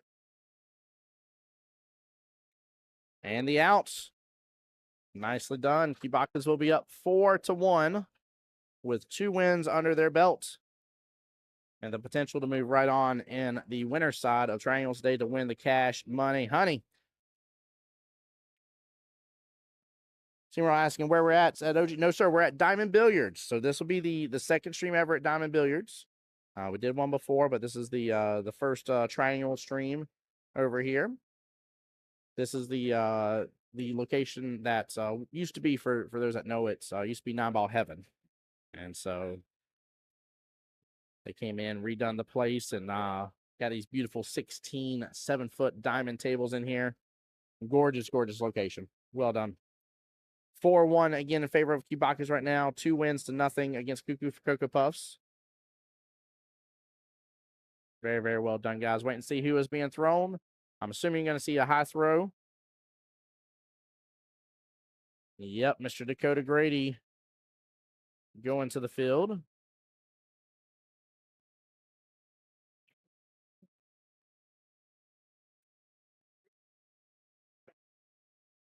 And let's see who he's against.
All right, sorry guys, was talking there and trying to see who was coming up to the field.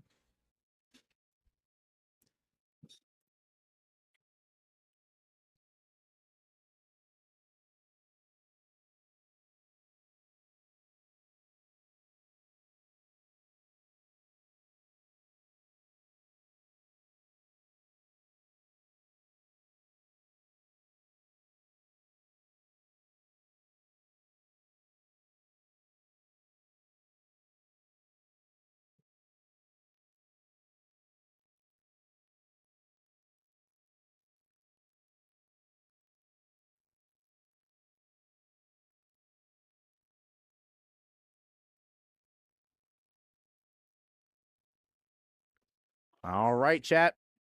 Mr. Chris Marcus coming to the table here against the one and only Mr. Dakota Grady. I'm a little shocked for them not throwing off further, but I will say one of the hardest throws to go up against, or let me rephrase this. One of the hardest matches to go up against as a skill level 7 is a skill level 5, because skill level 5 can still run out the table on you. And if you make that mistake here, they have the ability to punish you very well right on back. And them needing 2 less games to yours, oh, that's a bit of a difference here. Chris Marcus, team captain, my captain for the Cubacas. Let's see. The only throw they could have done potentially, I don't know if the numbers support it right away, was Mr. Daniel there, Daniel Hickox. Could have been a skill of a 6 versus 7, but honestly, man, I probably would have. I don't know. I like the cut here. Let's see. I don't know if Miss Julie's over there, but I probably would have thrown Miss Julie. To be honest with you, I would have cut the legs right out from underneath them. Oh man, I know some of you guys in chat, you're like, Tim, don't do that, and I'm like, it's strategy, man. There is $800 cash money in play for these guys right here, right? For these teams right here, we're watching $800 cash money because they got to win this round and next round. They win next round, they get the bid into the World Qualifier, so they'll be there in the May-June time frame, and they'll get $800 cash money. Whereas if you lose today, you still got an opportunity, right, to get your shot into the World Qualifier, but you're not getting that cash money. You're not walking away with it. So big deal here. Good luck to both players. See how this plays out, but I'd say if Chris, bare minimum Chris getting a game, I think is still a good win overall. If Chris can get 2 and get another point for Team Cubacas, making it potentially 5-3 at the end of this as the final score, assuming Dakota wins, that would be major victory. And obviously, if he gets the win, overall, well, that could spell complete disaster for Cuckoo for Cocoa Puffs.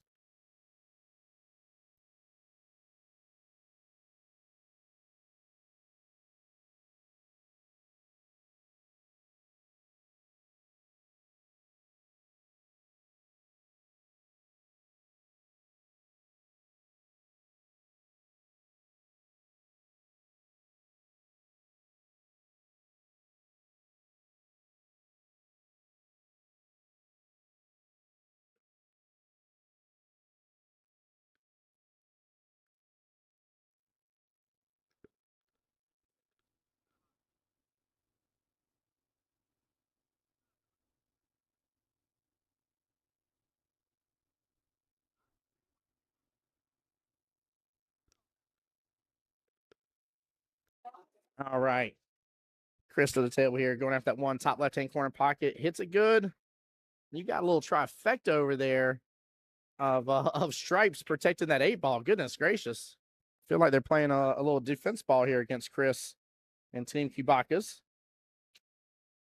He has eyes on this 5. I wonder if he can get enough here, come off that top short rail and break into that 4-2 situation. I kind of like a little pop in this. He was trying to. Hits into the 10. Not quite where he was hoping to go after.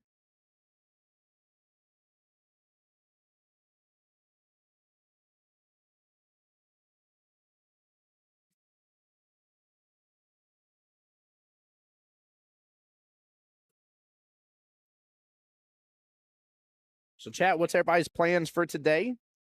What you got going on? Steamroller asking a question in there on the YouTube side. Says, is this round 1? Yes, sir. Round 1. So the way we do our triangles here is we have well, let me rephrase how we used to do it. Used to, we'd have day one be 8-ball. Day two would be 9-ball tries. That would be the winner side bracket. If you lost, you came back on another weekend for the 1-loss side bracket. We changed it up now. So day one is the winner side bracket. If you lose, you come back tomorrow into the 1-loss side bracket. We just had a request from a lot of the league to have it back to back like that instead for some people. And we're giving it a go this time around. But yes, this is round one today. We will have 3 rounds total. So the brackets are split into 4 team brackets, one winner from each of those brackets. So we have our set that started this morning at 10 a.m. Their second round will be 2:30 p.m. From there, if you start at 2:30, because we're going to have other teams coming in at 2:30, if you start at 2:30, your next round will be at 7 p.m. So no matter what, 3 total rounds today. And we'll be handing out some cash money, honey. So that's one of my favorite things about triangles, man. Nothing like doing a nice day of pool, one-day tournament, and, if you got an 8-person roster, walking away with $100 cold hard cash in your hand. I can't beat that with a stick. Oh wait, you can. It's called pool.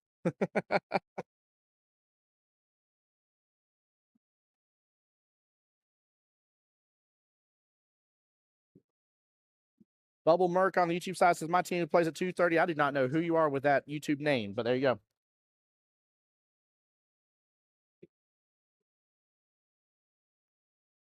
Steamroller saying double elimination is what it sounds like. I thought only modified singles. Not technically double elimination. It's kind of odd of how to quote it. It's still the modified. It's just split is all it is. It's just split between the days. So you're guaranteed to play twice. Not I guess you're guaranteed to lose twice too, technically. Yeah, I guess you could call it double. But I mean we just split it. That's all it is. The real difference is we split between the days. Oh, it's Dale. What's up, Dale? How you doing, sir? Hope you're doing well and blessed. I'll see you at 2:30. Get here a little bit early, Dale. Take advantage of some good lunch. They're cooking up a storm back there, brother.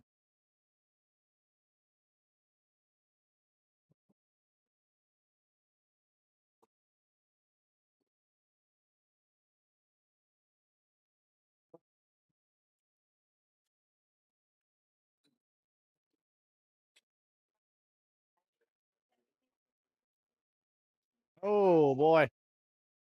Oh boy. Got a little bit upset on that one.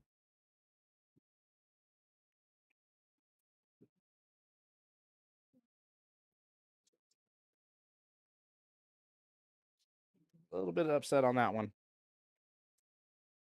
Well, Chris's 2 wasn't off that top short rail. I would say he's in good position to run some more of this rack pretty good, but that 2 being off the top short rail, 6 on the bottom short rail makes a little bit of the run harder. Jose Cordero, what's up, good sir? He says, what are they cooking, Tim? Also, hey, what's up, good sir? Dude, I actually enjoy, and I know a lot of people aren't fans of blue cheese, but I enjoy their black and blue burger. Their burgers in general are good, and so are their Philly cheesesteaks. It's a nice cut, but unfortunately gets them all the way right back to the top part of the table.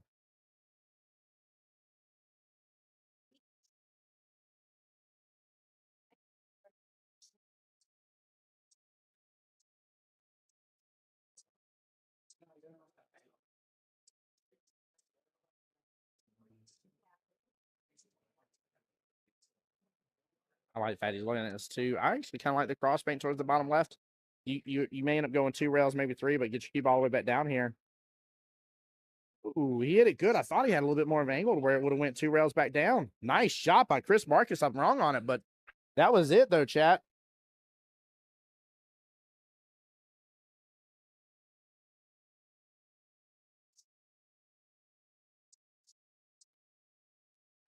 Oh, I like that, brother. I like that. Steamroller there on my YouTube side said, so Tim, I asked my area what their goals were for this year in pool. I told my stream and league is to grow the stream and finish at least in the fall session as a skill level 5. What is your goal or goals for this year? So in terms of league, I'm working personally on trying to lose my weight again. And in doing so, I want to start working towards being a skill level 6. It has been at least a moment now that I've been a 5-5. And so I really want to try and earn at least on one side or the other being a senior level player.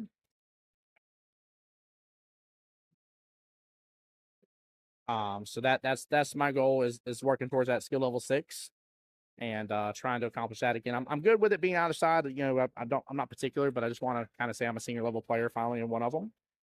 And then from there, in terms of the stream, man, I definitely want to see the stream grow. I want both YouTubes, Jacksonville APA's YouTube and my YouTube to be over 1,000 subscribers each. Would be a really big goal for me, and kind of a good way of, you know, just showing. Whoops, hit the wrong button here. Kind of showing thanks to Jacksonville APA for all that they do. Right, the stream is made possible because of them, because of Mike and Kelly Moore. They put a lot of love, faith, a lot of hard-earned money into the stream and into me, and you know, it'd be just a great way of kind of being like, boom, like look at what we've accomplished together. It'd make me really happy to say the least. So that would be my two big goals: over 1,000 subscribers between both YouTube channels, and then working towards being a skill level 6 personally through improving my game and through some weight loss. So Jose Cordero says, love me some blue cheese. I've not had a burger from that place since the Nightball might see this weekend. Do come on by. I mean, you got to remember, guys, we got the Jags game tomorrow, and this place is surrounded with big screen TVs. And, well, you know, the Jags game's got to be on it. So, I mean, that's, you know what I mean? So, but yeah, Chad, I love the idea, though. Love the question. Is the new year? That's a good question here. What's everybody's goals for this year?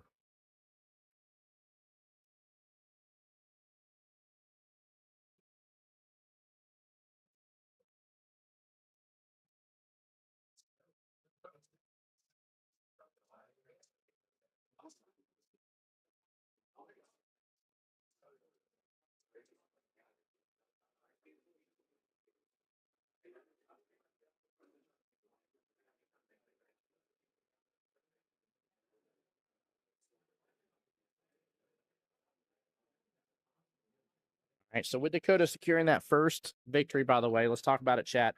Cuckoo for Cocoa Puff still has the opportunity to potentially get a 3-0. That's a tough one, though, right? Chris Marcus, skill level 5, needs 3 games. If he wins a singular game, he takes that out of the possibility. Again, you got to have flawless victory to get your 3-0. But Cuckoo for Cocoa Puffs has the potential to kind of reset things. Now, if Dakota gets the 3-0, Cuckoo for Cocoa Puffs will only have 1 win under their belt, but the team scores will be tied 4-4, and we'll move on to matchup number 4, which is actually kind of funny, 4-4. But it all depends on what Chris can do. Again, I think in order for Chris to mark it down as a second here, guys. In order for Chris to mark it down as a victory here, give me 1 second. He has to be able to make sure and, you know, get onto the hill. I mean, just 1 moment here, guys. Run into a little bit of lag issue.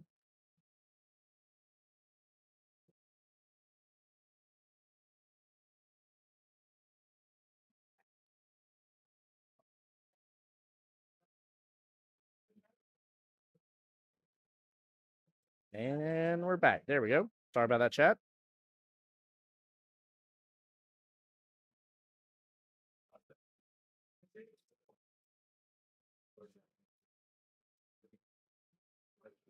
Steamroller saying personal sub goal right now to end the year at least 250, maybe higher. Let's go, brother. Let's go. Set that goal. Set that goal. Make it happen, Gappen.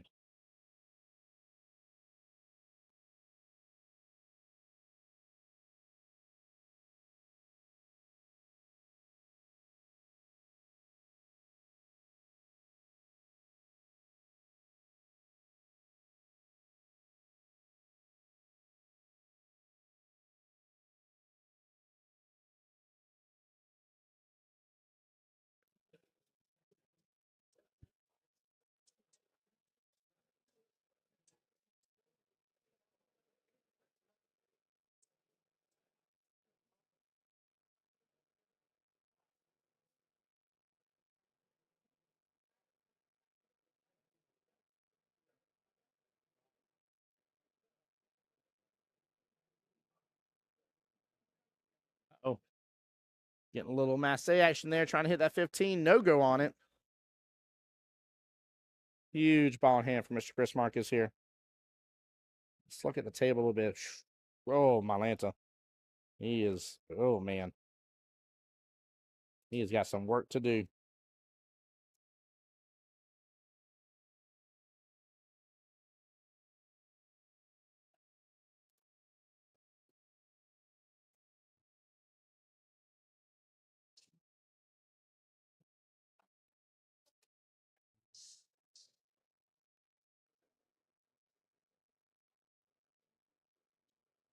I'm trying to think, guys, if I would have done that any differently. No. Shanks it just a little bit. Oh, wow.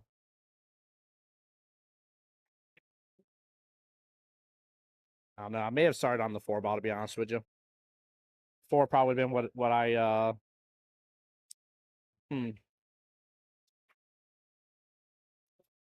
Oh man, I'm really trying to replay that in my head, chat, and I think the 4 may have been the better option, but I mean, he still would have had some chances on it. He could have been back below it still from the 3 and 5 situation. Steamroller, I appreciate the love, man, as always. As always.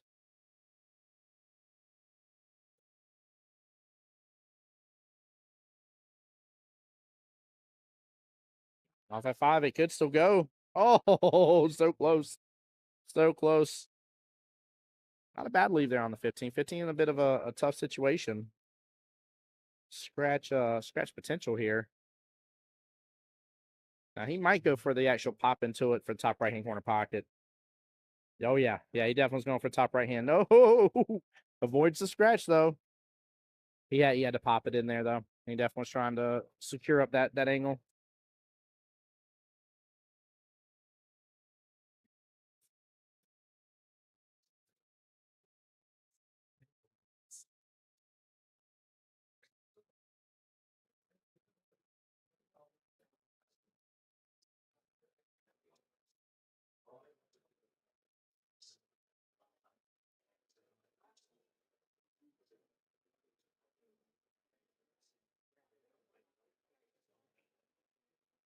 Chris needs to be mean about this. Just play a little defense, and I see him putting bottom. So, oh no, he's going for it. He's going for the run. He needs to go after the 4 here. Go after the 4. You'll be able to get to your 5, but go after your 4. Leave your 5 as your out ball. I like some top here. Roll up with this 4. Take 2 top left. Use that 5 as your out ball.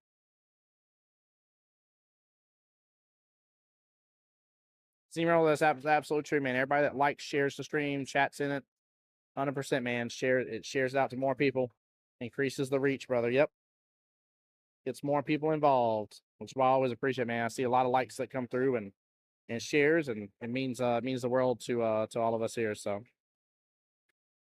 I get your 2, Chris. Get your 2.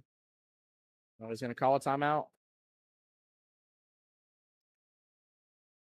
He's walking over there to talk to his. Oh no, his dad's coming on over.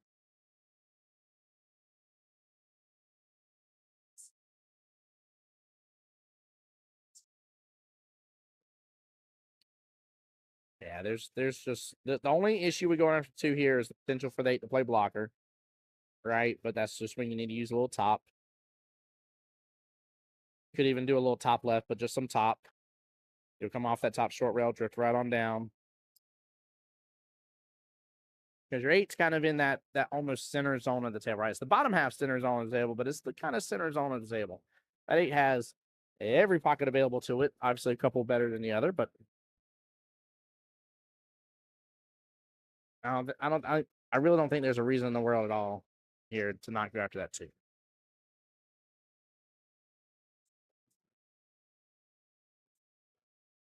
Chad, are you going after the 5 in any way, shape, or form? Is there a reason why somebody sees better to go after that 5?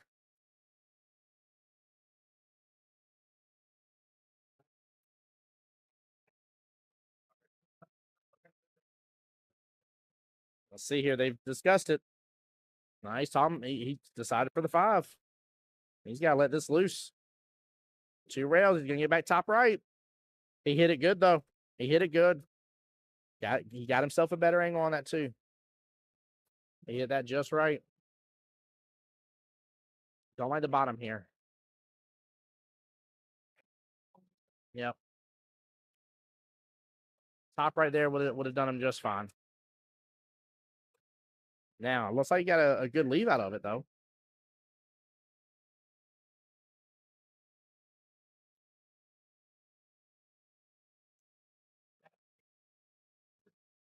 Going for the 1 rail kick.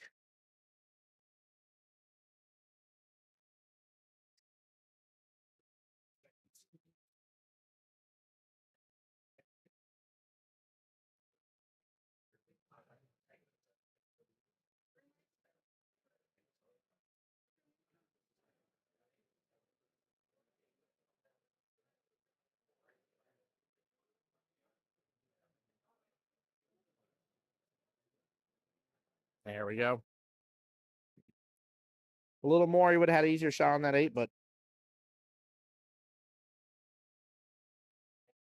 if the 8 doesn't drive by the 15, he can still go left-hand side pocket with it.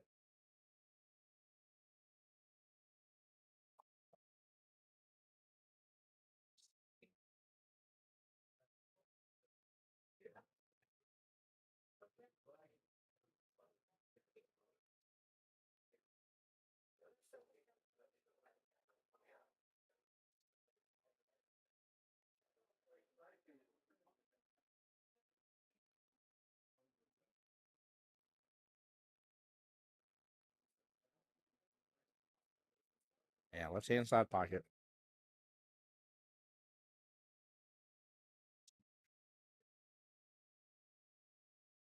Chris Marcus with the opportunity here on the 8 to get on to the board. And he does so. Nicely done. Nicely done. Good shot. All right, 1-1. So Chris Marcus has eliminated Dakota's chance to tie up the score 4-4. Really, really important aspect there. And now he is one away from getting his team another point, which again, that is the superb big deal. That means, in my opinion, with this throw, that Team Kubaka's won the throw overall.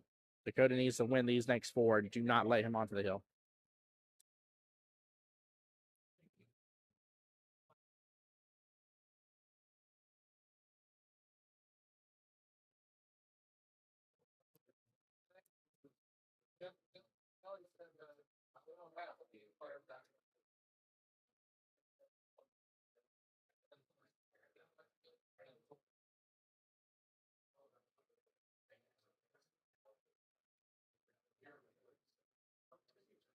And Chris Marcus on the break here.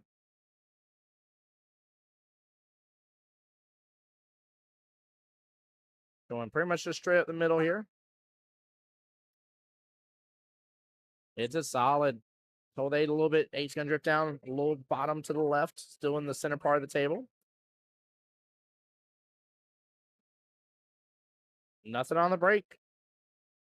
3 and 9 tied up with each other. You got the 6 and 2 tied up with each other. I think I'm still going to go with stripes here personally.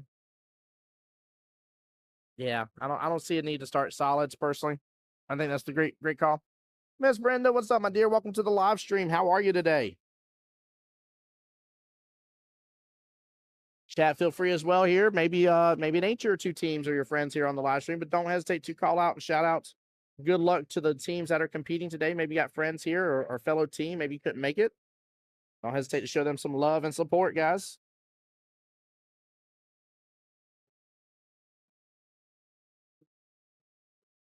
Small bump on that 10.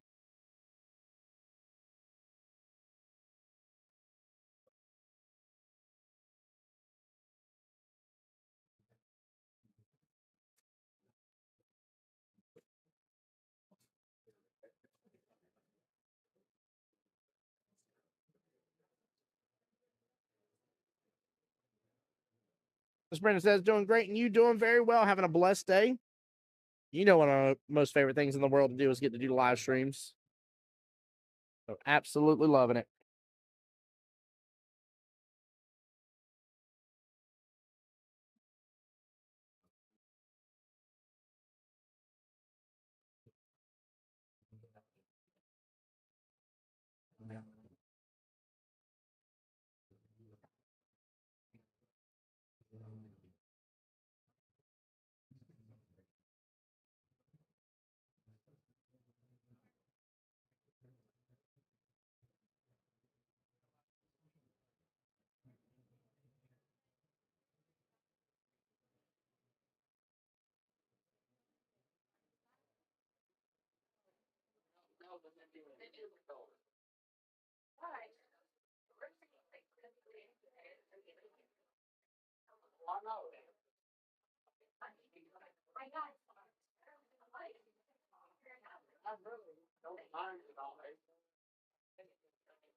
Lane, welcome to the stream as well, my friend. How you doing? Appreciate you being here. And it's not maybe some order. It can't be other team to kind of just you. I think the whole field. Why is this whole 5 ball different than mine?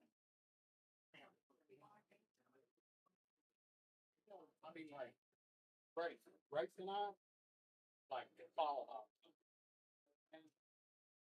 But that's okay.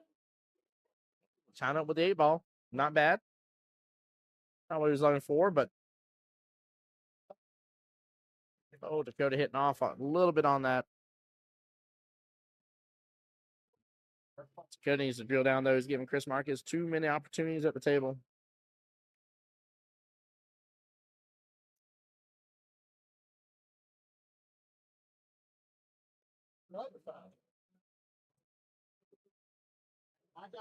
Oh no, right over the 7-ball treetop. So say I'd definitely switch over that 1 ball. I know he's wanting to kind of take the 4, but if he wasn't treetopped over that 7, taking the 4 now, then maybe going after the 6.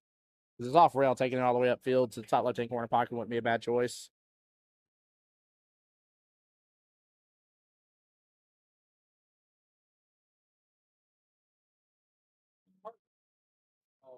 There we go, adjusting that 7 back after accidentally moving it.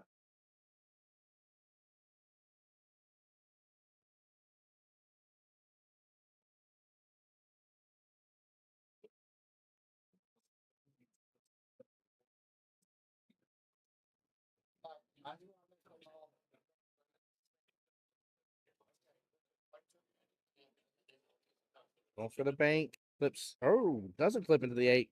Flies right on by it here and gently drifts into the left-hand side pocket. Getting a little love from the table. I will allow him to go ahead and go up with the 2. Go with the 2, then to the 6, the 7, 2 top left, 6 bottom left, 7 top right. And then your 3 ball will be your out ball there, bottom right-hand corner pocket. Well, for the cross bank here. It's a little bit of speed. Angle keep short. I'm surprised it didn't go after the 2. I thought that crazy fan though. Miss Brenda says getting ready for the ladies playoffs on the 7th. Yep.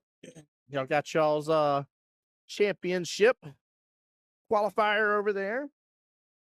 I tell you, I actually like that. This was really cool getting to see it seated.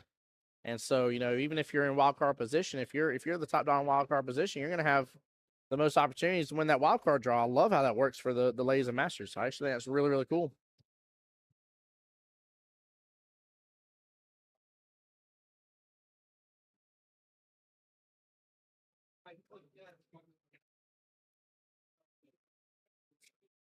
All right, Dakota down with 2 stripes left on the table here. Chris will be back. 4 solids. 8 ball. Not fully locked up, I would say, but blocked up a little bit with the 7 and 3 being near it. Offering a little bit of defensive opportunities.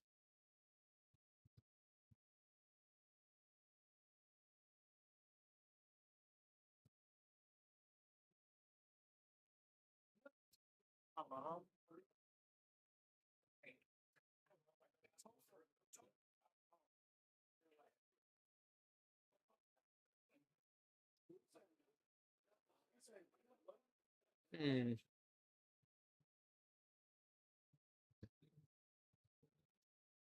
really not a lot of opportunity for him to go after anything else other than that 2 ball. I mean, I guess he could try to go after that 3, but I don't know. I don't like going after that 3 at that angle.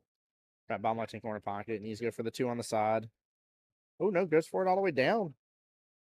I didn't think he had enough room there to work with it, but came close a little slower, and he might have been successful with it.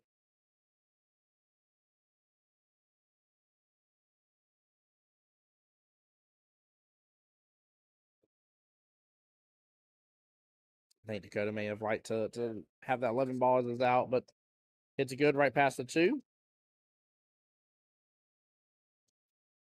Let's see if he's going to get to the bottom left-hand side of that 8 ball. He's looking for that top right-hand corner pocket. There's definitely enough breathing room between the 7 and 8. So you just got to get up over there to the left a little bit. One rail, a little short, a little short. He's going to get close to it. Woo, he is right up on top of it, chat. Right up on top of it. Wow.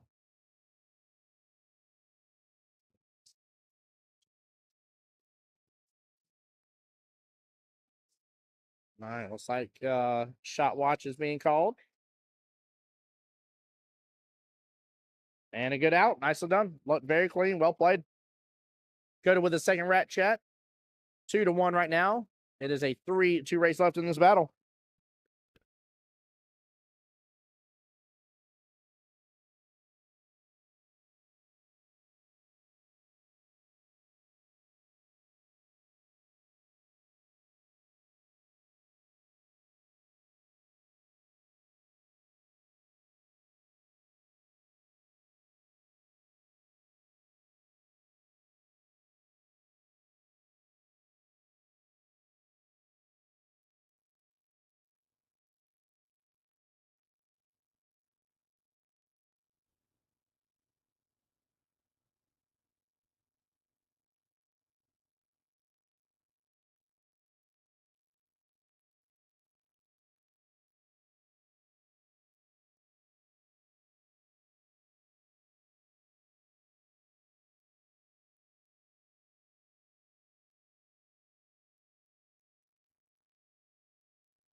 Miss Brenda, you take care. We'll hopefully get to see you in the stream later today, but you be blessed.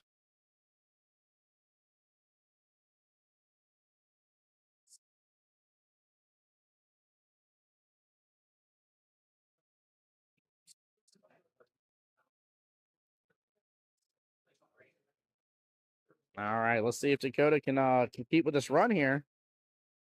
Potential break and run opportunity. It's going to be tough from this point, though. Run may have gotten away from just a tiny bit.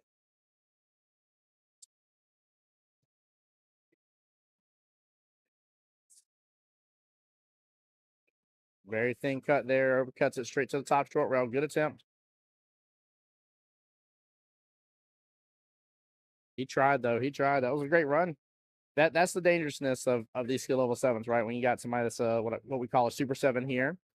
But you got the skill level 7-9 combo here between 8 ball and 9 ball. And man, they start getting a little bit of run happening, and it's just full steam ahead.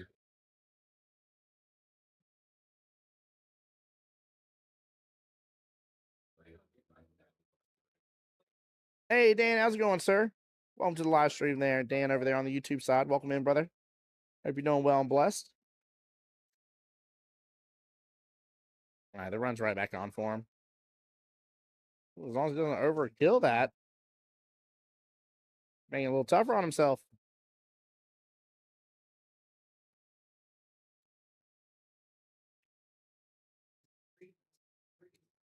Not a bad lead for his 10 ball. Still not leaving Chris a lot of action for his sticks right off the bat either. I think cue ball drift over and him able to take out that 6 right away would not have been a bad thing for him. So good thing Dakota didn't allow that to happen.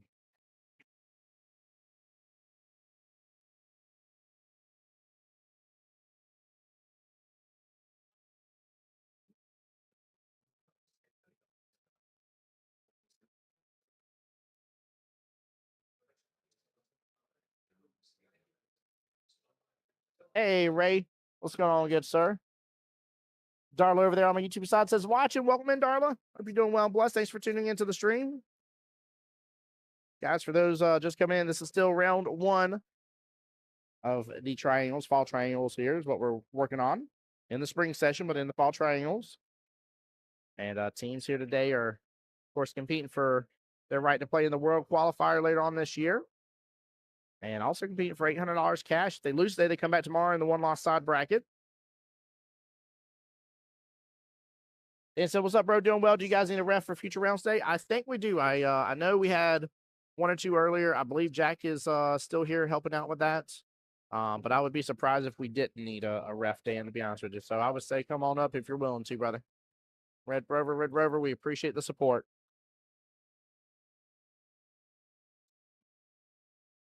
So this is the third matchup in this team battle. Right now, Kibakis is up 4-1 with 2 wins underneath their belts. And then we had a cut kind of throw here. Dakota was thrown blind. Good out, by the way. Thrown blind. And Team Kibakis decided to throw Mr. Chris Marcus onto him. Right now, Dakota's up 3-1. Chris has at least sealed the deal to where Cuckoo for Cocoa Puffs cannot tie the matchup in this match. It will not be a 4-4 score. The best Cuckoo for Cocoa Puffs can do is 3-4, and it'll be 1 win to 2 wins against Kibakis. Dan, I definitely will. I'll let Kelly know now.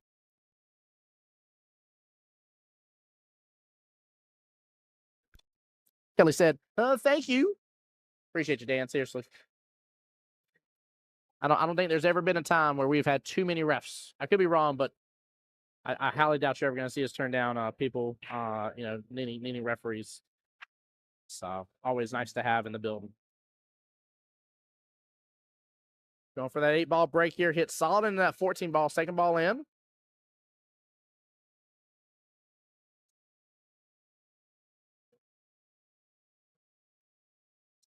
See, 5 stripes remain, 6 solids. He'll have his choice.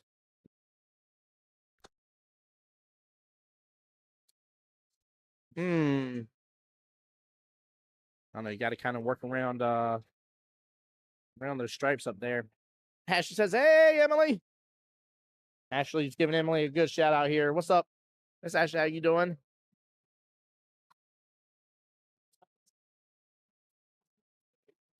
Dakota opting for the stripes. For everything I can tell, unless there's some sort of room there I'm not seeing, he needs to be on that right-hand side of the 15 to rock and roll with it. Yeah, he was going for the side pocket to make that happen. Nice. Wow. What a good shot, good attempt. I know he didn't make it, but that was really cool. Ash says, good luck, Dakota, speed shooter. Yes. He is he's picking up steam. The wind is in his sails. And Chris may be in a little trouble. But like I said, Chris doesn't have to win this match for it to be a win for Kibakis here. Chris getting 1 more rack, making it potentially 5-3 overall if Dakota wins still. But Chris getting on the hill would be massive.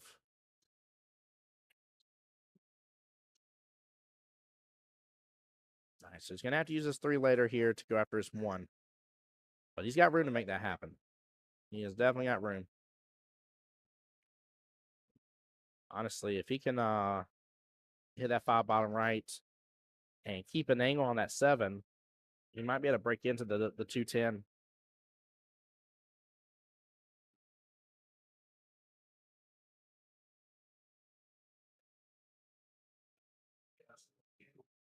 All right, I think he's got the angle now. He should be able to pop in that 210. Maybe a little top here. Yeah, I think a little top to do the trick. Top or just straight center. I don't think he really needs much else other than that. But I like top here. There we go. Get out the way, 10. Not fully out the way. He can still work with it some.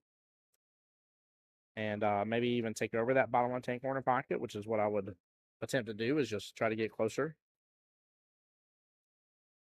Because you got to look at what Dakota has to run with. He's got a tough run to run out. So I ain't saying you're for sure going to get back on the table, but as long as you don't leave him with the 10 to start the run. Yeah, I don't think he left him with a lot.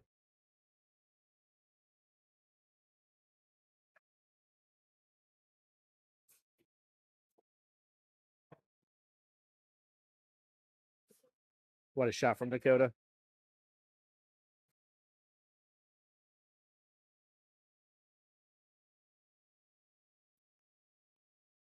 All right, just playing defense here with a 12-1. Chris has an opportunity here to still mess with it, though. You could go for the back cut there on the 3 top left-hand corner pocket and break into the 12 ball here.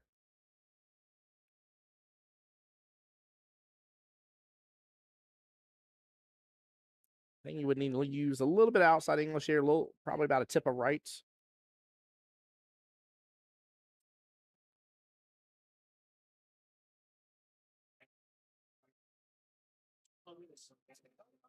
Yep, hit it good.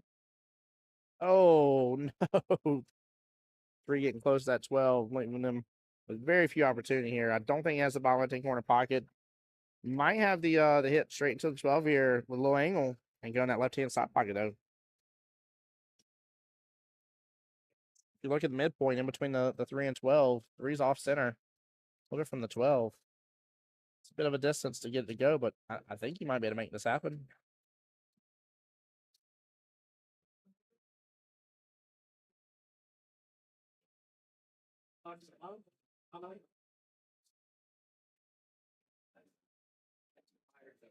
Let's see if he goes for that. I'd be interested to see if he goes for that, chat. I think he might have been thinking it. He need to hit a little bit more of the right-hand side of the 3 ball from our angle. But y'all saw the path that 3 was taking now. What I was saying was not out of the realm of possibilities.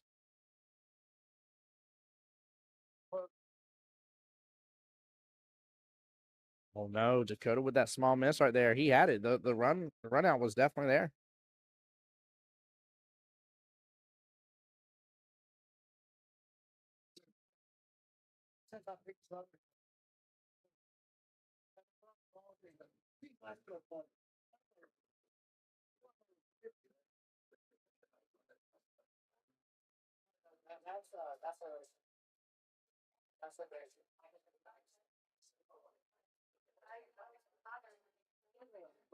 What I figured out.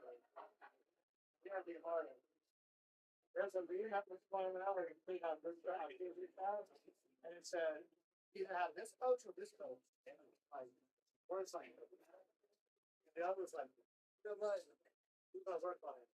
Everyone's like, Christian, I see it. Only your kid's gone. The other coach against everyone else. And I was like, this. I was like, I'm gonna take it down tonight. Like, I'm not gonna listen to me. Like, they get that much, and I was like, look, if you took this. Oh, yeah, yeah. But I'm fine on him. Just in a tough predicament here on this too.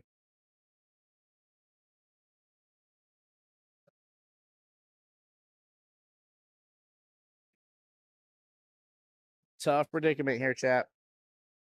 Timeout on the field here. Mr. Herbert there talking it over.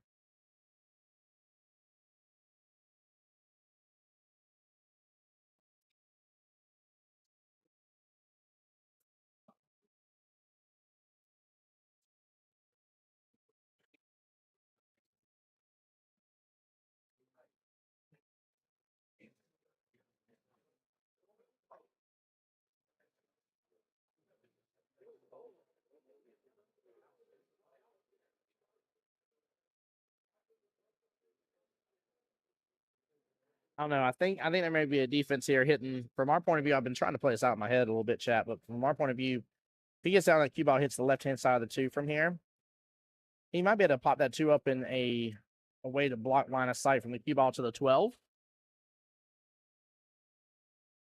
Or he might, honestly, he's better off airing on the side of caution here and being above. Say being above the 12, because 12 leads to the 15 easier.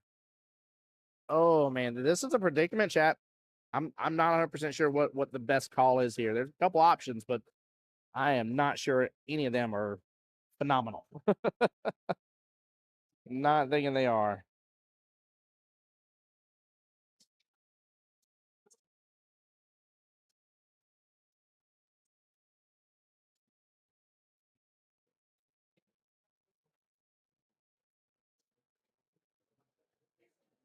Cody going for a 12 all the way downfield, hits it with just nice pace. And leave it simple there. Set up that 8 for the right-hand side pocket. He sure does. Very, very simplistic.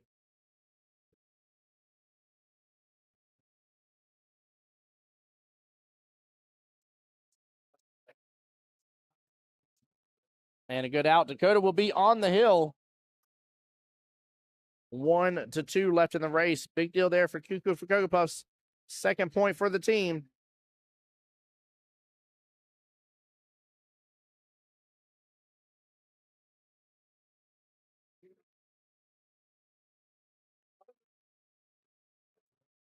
All right. Like I said before, to win this matchup, win it here, Chris needs to get onto the hill.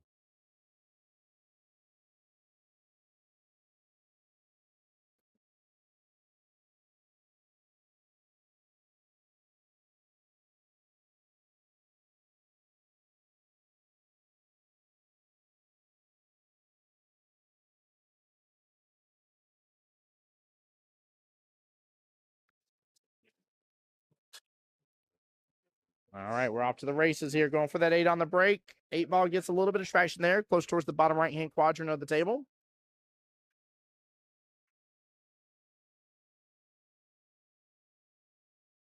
And nothing on the break. 6, 9, 12, 15, nothing on the break. Chris is back.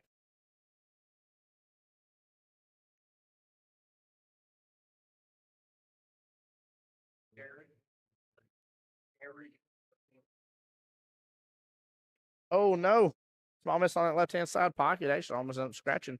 That key ball followed through quite a bit.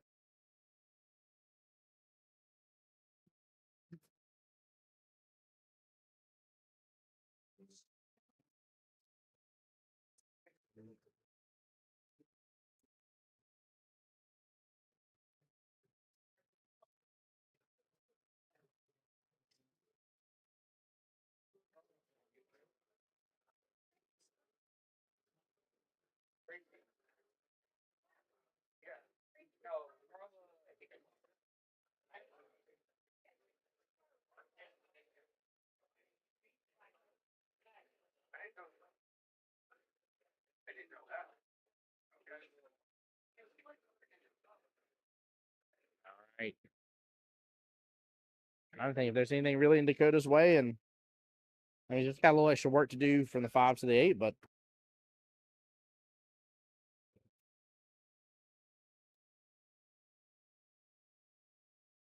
well, looks like he might be opting to go for the 5-11 combo there and still force the 5 in by using some bottom. I like that a lot more instead of being below the 5, taking the 5 top right. So he's wanting to be as straight as he can be. Bottom right there. We'll do a little force follow on the 5. It came close. Oh man, bottom on the cue ball turns to the top on the 5. He just want that 5 to roll forward just a little bit more, and he's trying to keep it over there actually to be able to take the 8 bottom right, but obviously had to make the 5 to make that work regardless. However, the downfall for Chris on this one here is that 5 is makeable from a crazy amount of the table. The only way that 5 is not makeable for Dakota is if the cue ball's hidden behind something else.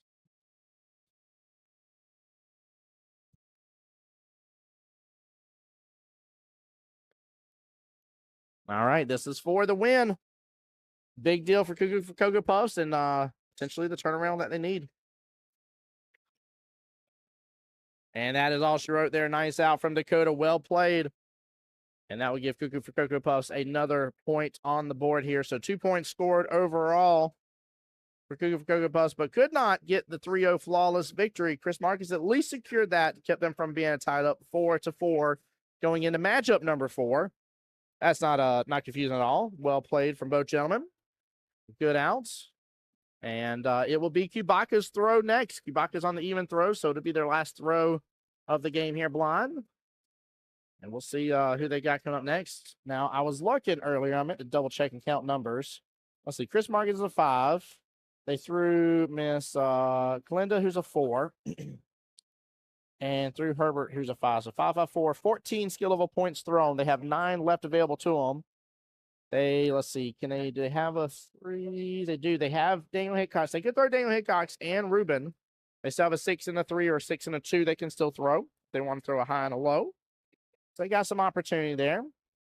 Google for Cocoa Puffs. Let's take a look here for them as well, because they just threw really high on that one. Let me find their roster. Let's see, Dakota being a 7. Miss Ashley was a 5. That's 12. Mr. Pat Potter's 4. 16 skill level points have been thrown. So they only have 7 left to their arsenal. Don is a 4 and Vinny is a 3.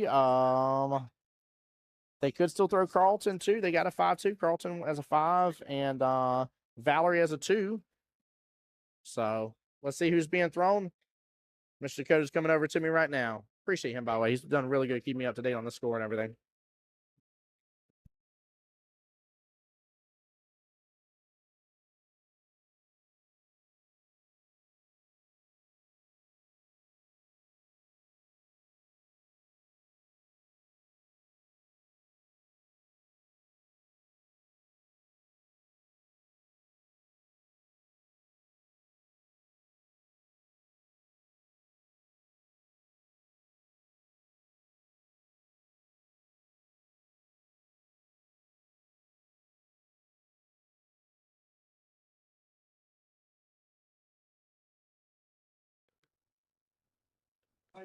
All right. So Carl, skill level 5 versus Daniel, skill level 6, 4-5 race in the building.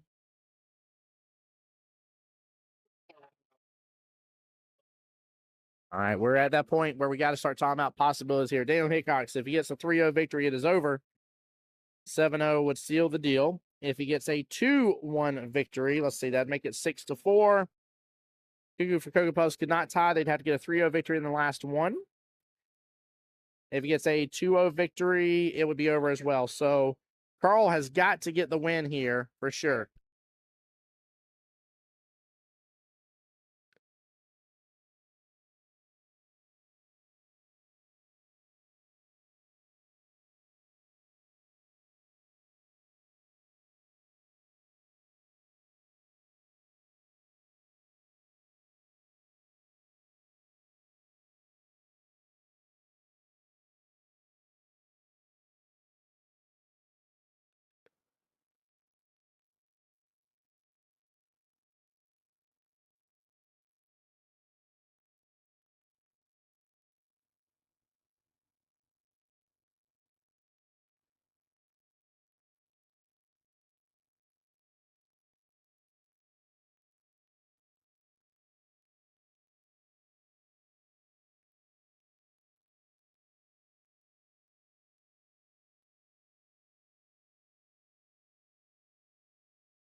Oh, with a nice shot there. Oh, man. Good attempt there for that top right-hand corner pocket.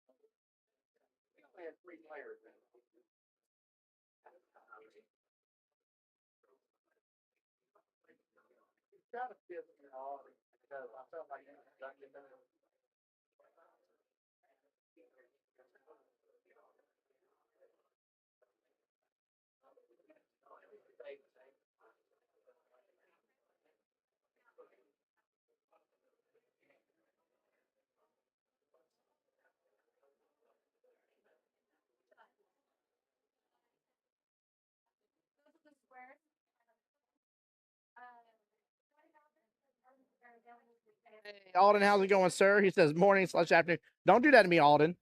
You know I'm gonna be like good morning to you here in a moment, and it's supposed to be 1 o'clock in the afternoon. How's it going today for you, sir? Welcome to the stream. Glad you're here.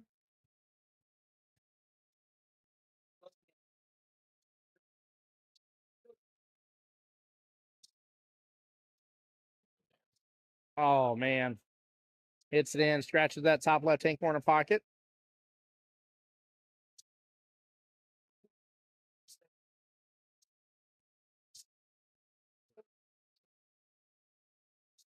Daniel looking at the combo as well that we saw Dakota go after a moment ago. Well, looks like he's gonna rush to 13 with the 7. Pop the 7 out of there, or pop the 13 out of there. I'm sorry. Good shot. Nice little pop there.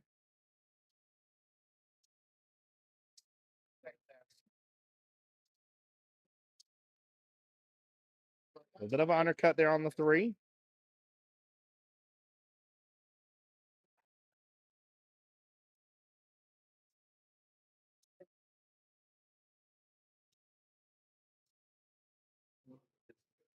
Tough leave here for call. Oh, did he get a breakout on it? I think it drove by it. No, he did. He did get a breakout. This was a tough run there. He hit it good. Looks like he's got to go with the back cut here, bottom left-hand corner pocket. He is just full sending it. And this is where it's going to get him in trouble. 6 and 3 playing blocker for easier access to that 8.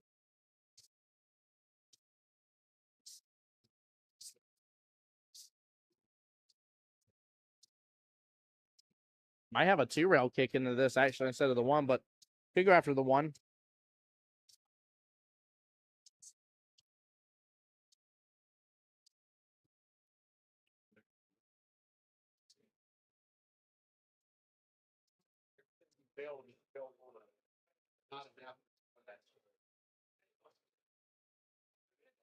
It's a good, does not scratch in the process. So no ball in hand, back over to Daniel here.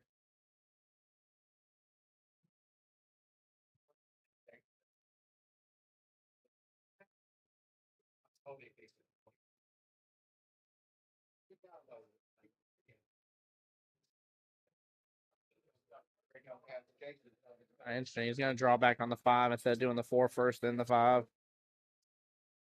4, then the 5 would have been the, I think, the better call between the two of them.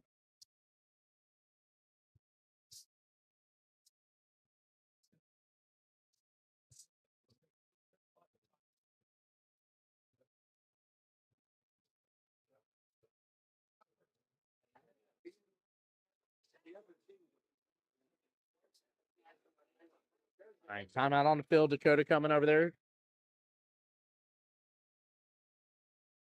8 ball left-hand side pocket, I think, is the call, but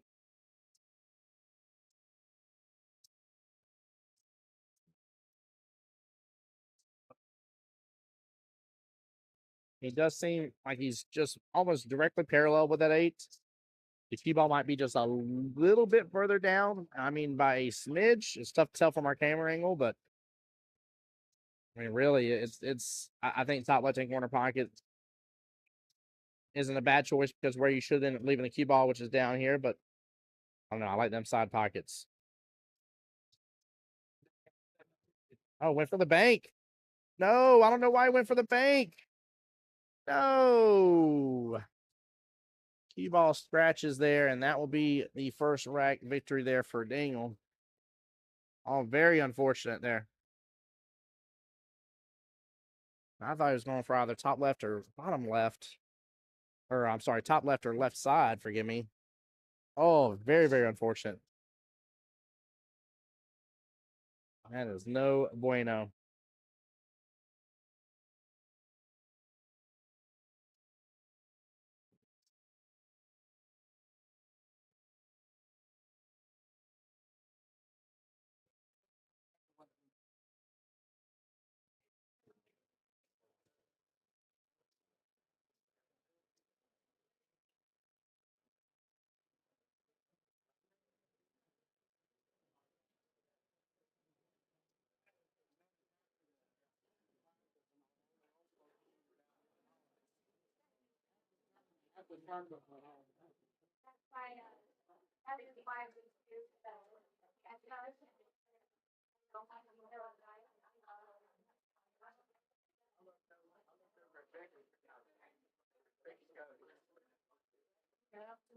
Hey, PJ, what's going on, good sir? How are you doing today?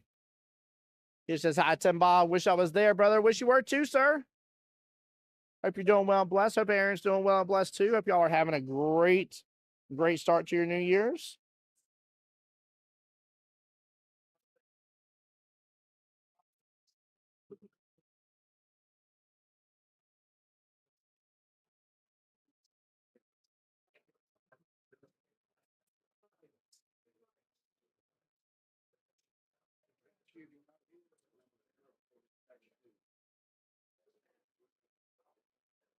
We're having our first full-on battle here, PJ.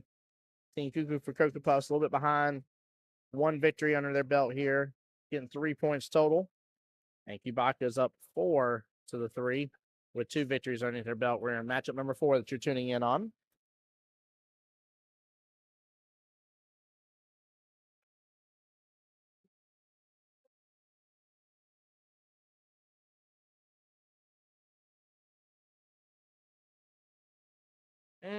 What a shot by Daniel here. And what an unfortunate leave. Oh, boy.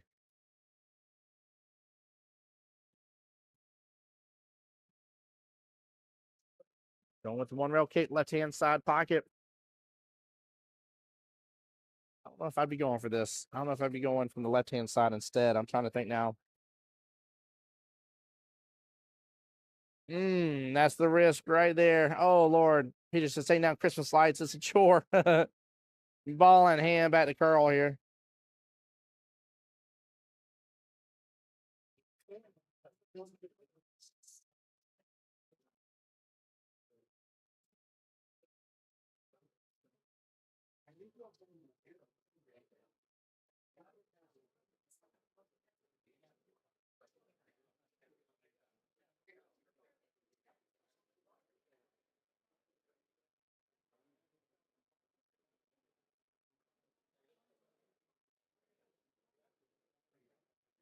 All right, Carl's going with good, smooth strokes here. Keep a nice that's pocket speed, nothing crazy. Hit that one a little harder, though. All right, Daniel's going to have a good opportunity here on the 8 top left-hand corner pocket. I'll watch a little bit further scratch here, but shouldn't really be a big issue.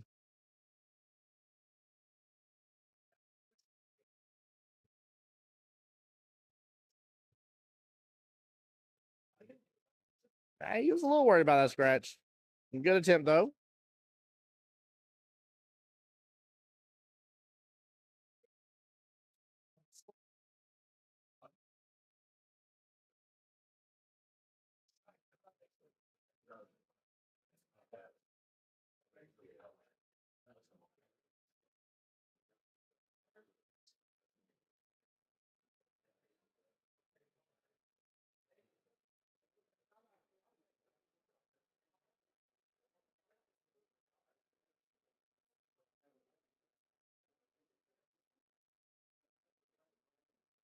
At least I'll say Carl's not leaving anything super, super easy here on this 8 ball for Daniel. It's like Chris Myers coming on over for a timeout.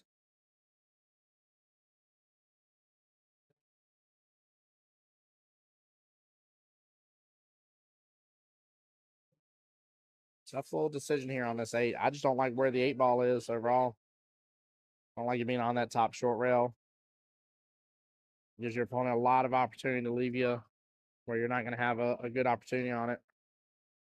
So I'd like that 8 to be kind of back out center of the table and then go for the run from there. But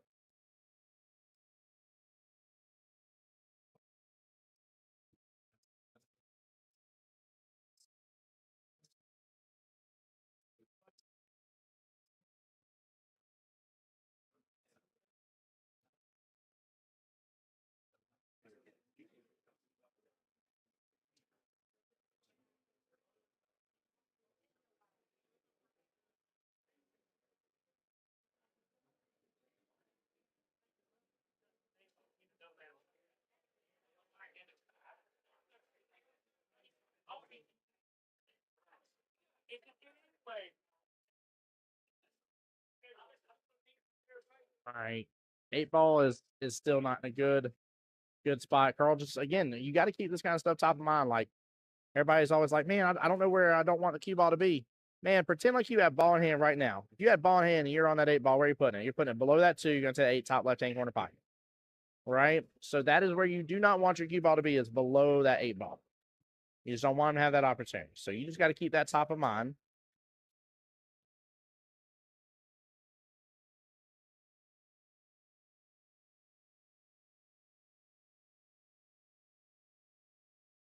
He might go for the 2-7 combo here. It looks like this is what he's setting up for. This might be the sellout, though. All right, he went for the defense. He went for the defense. Smart move. A little worried right there. Do not go for that 2-7 combo. Don't do it. Dangerous moves.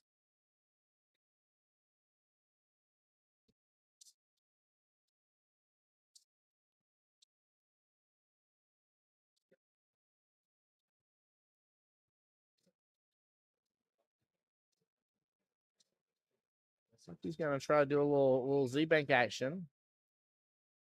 There he's just marking it just because.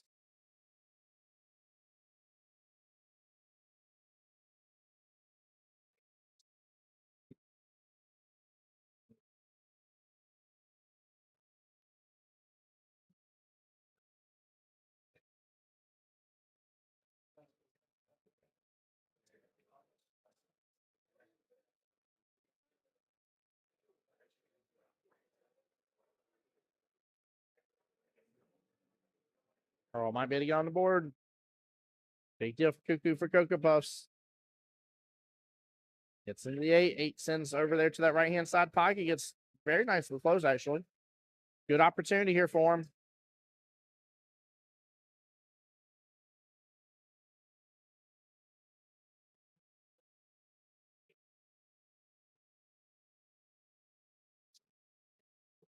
All right, and a good out. 1-1, 3-4 left in the race, just like the score, 3-4 in favor of Kubakas.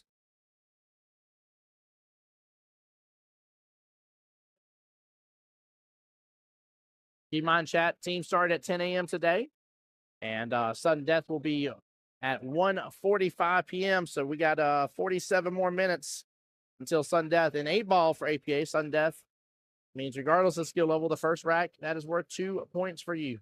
Second rack is worth 1 point. That first rack is also worth a W. So in case of tiebreakers and stuff like that, that first rack is the win between the matchup of the two players. Really big deal.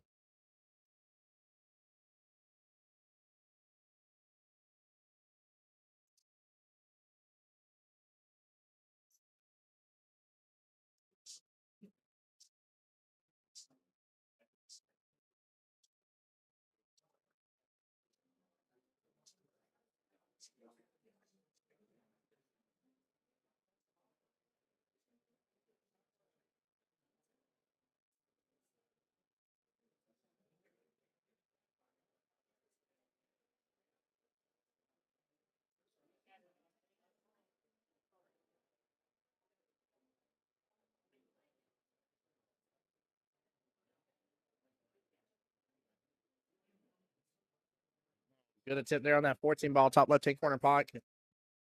Not a bad place to leave, though. Blocking a lot of action. You got a lot of solids there in the mix. That the 7, 4, 5, and 3. Only stripe you have in that mix is the 13-ball. 8-ball on the outside of that little cluster.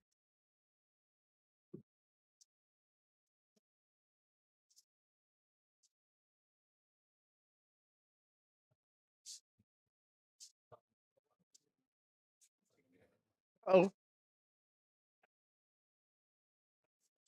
Carl there overcuts the 6-ball. Makes a combo, gets rid of the stripe top left. Puts a 6 right up close to those clusters. Now, that may not be a bad thing. If he can get back on that right-hand side of that 6 a little bit here, might be able to use it to get a little breakout, but I am so nervous where that 8 is and where the solids are that you may end up shoving that over there. And we could end up seeing an early 8 happen from this rack, chat. Those who do not know at home, early 8 is a loss of game. The point goes to your opponent. So he's got to be very careful here. All right. He provided a little bit of space.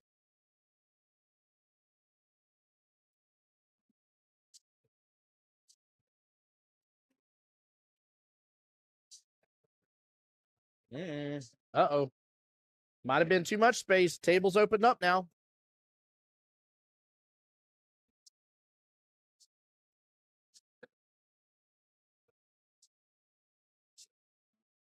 Good attempt on that left-hand side pocket. The run was on for him, though, man. Honestly, the run was definitely on.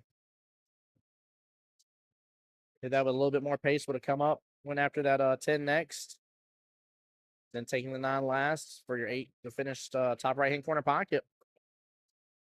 Not bad at all here. Still go. What's up, good sir? How you doing?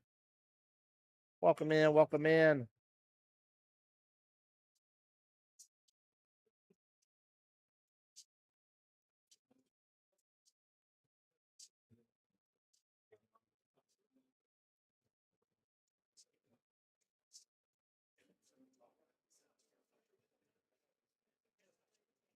And scratch. Ball in hand, Daniel.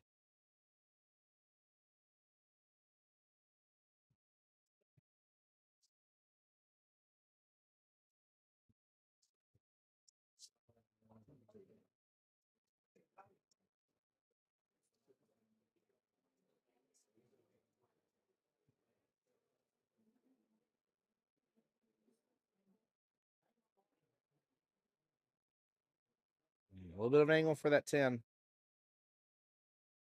We'll get that in on it. That's great. A little bottom here. A little bottom. Gonna pull that cue ball right on over a 10 sided 8. Focus on making the shot. Just like that. What a shot. Nicely done. Someone says, doing good. Glad to hear it, brother. How was your Christmas, your New Year's? How was all the happiest of holidays?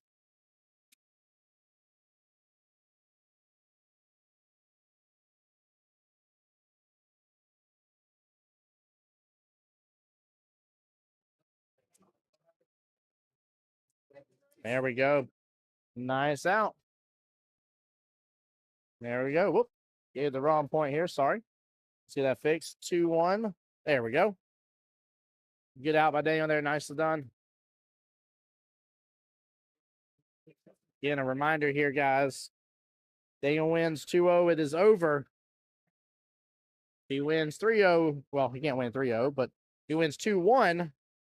Well, that will end up making it 6-4. And that means Hugo for Copas has 2 flawless victory the last matchup. He get a 3-0 victory.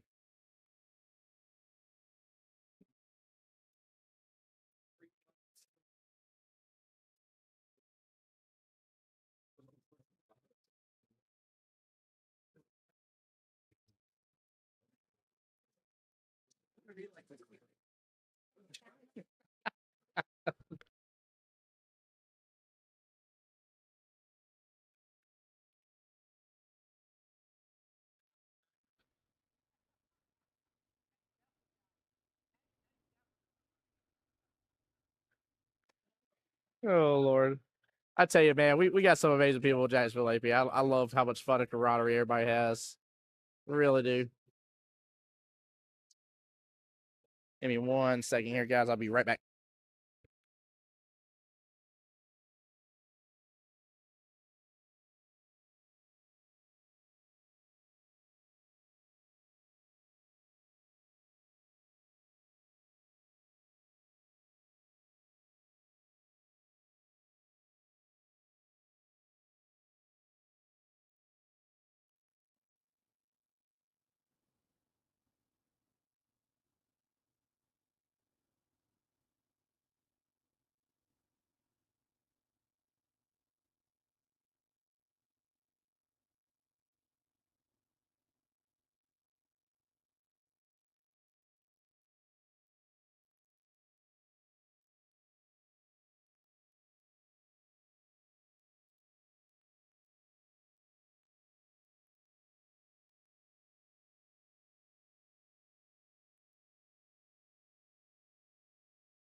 All right, sorry about that, chat. I had to step away for just a moment.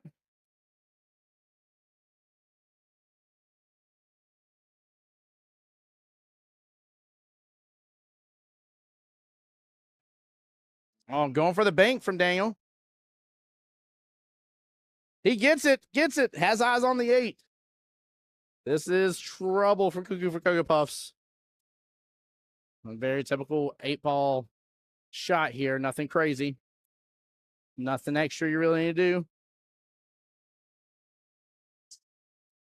Make this be up 3-1. That's a big deal. That'll make it a 3-2 race left in the battle. It was at least tied right now, but. And Daniel does get it. So 3-1 right now. 3-2 left in the race. Again, anything but a hill win for Daniel. And we do not go on to matchup number 5.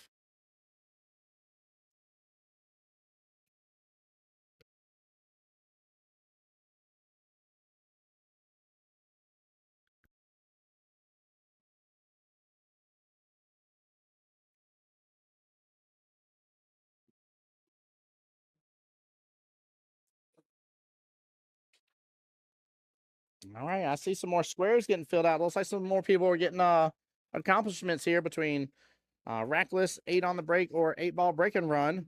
And she has square in for some of the prizes. Q-Tech gloves, Q-Tech Q. Some awesome fun things to be taking advantage of over here.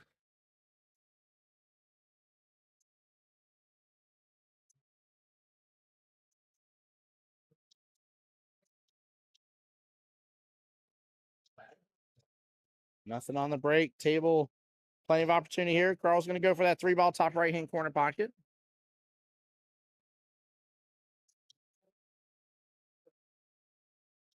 I like that. Already even up for the 5 on the side. Trying to look at some opportunity. Obviously, the 4 could be a little tricky for him as well. He wants to be below that 4. Now, you ain't got to worry about it if Daniel takes out that 12 right off the bat. I don't know if I would be shooting that 12 right off the bat. I don't know. His only other option really is the 10. So I guess, that's it, man. This is the way I would be going. You don't want to free up too much for Carl there. Little hair of outside would go pretty well on this. Slower speed, hair of outside. Oh, he actually goes in between the 1-5. He had a huge chance of hitting that 1-5. Should still have eyes on that 13 left-hand side pocket.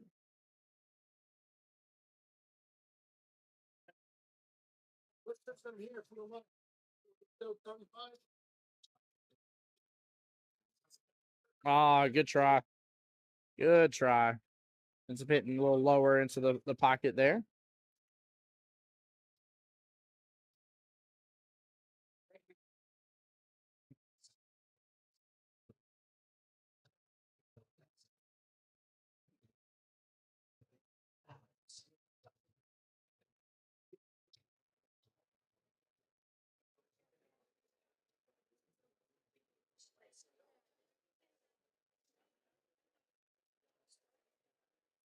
Carl still got a little bit of a tough run to complete this out. He's treetop now over the 8 as well, but he's got to go for the 2 regardless.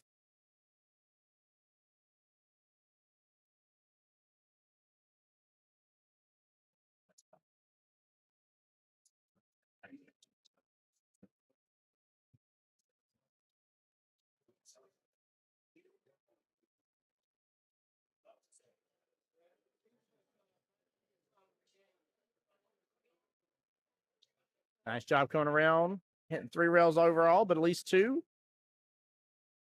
Straight through that really good.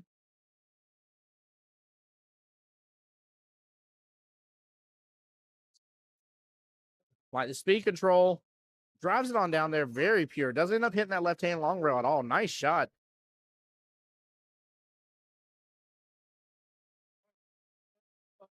Off that 9 right-hand side pocket. No, went for the 14. Okay. I was like, 9 is not the call there. I had mislooted that completely, chat.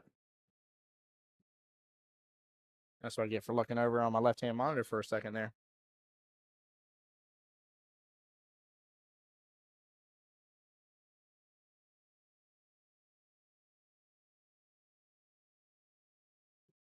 Cussing in. Tough lead there on the 11.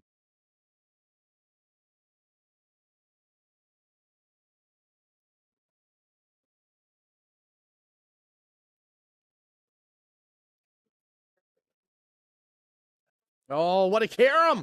What a carom, chat. Wow. Wow. Oh, my Lanta. That was a beautiful carom. I saw the angle for a second. I was looking over it. I was like, I wonder if he can hit this 7 and get it at least over there. And I was like, it wouldn't be bad if it at least goes that direction. And he carom's running off, hits it in just perfect speed and control. He's got a long shot here on the 8, but he's got an opportunity here to be up on the hill. I like the speed control. All right, good chance, good opportunity there. Very nice shot. What a carom here. Oh, it's up a little bit of a creek, and he has lost one paddle for sure.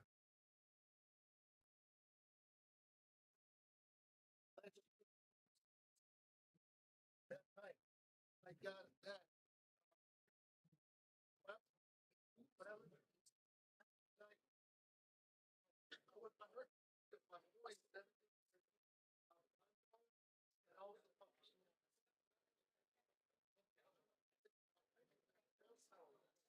Definitely a good time for a timeout. I definitely agree with this. Problem is, it's tough to leave him without an option on that 8.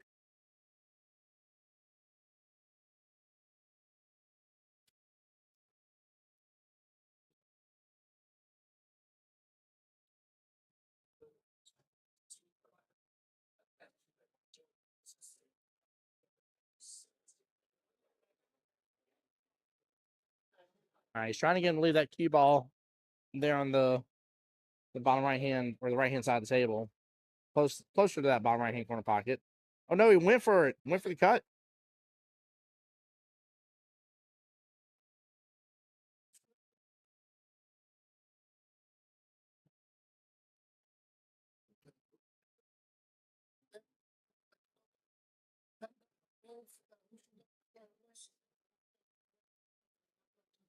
All right, here we go.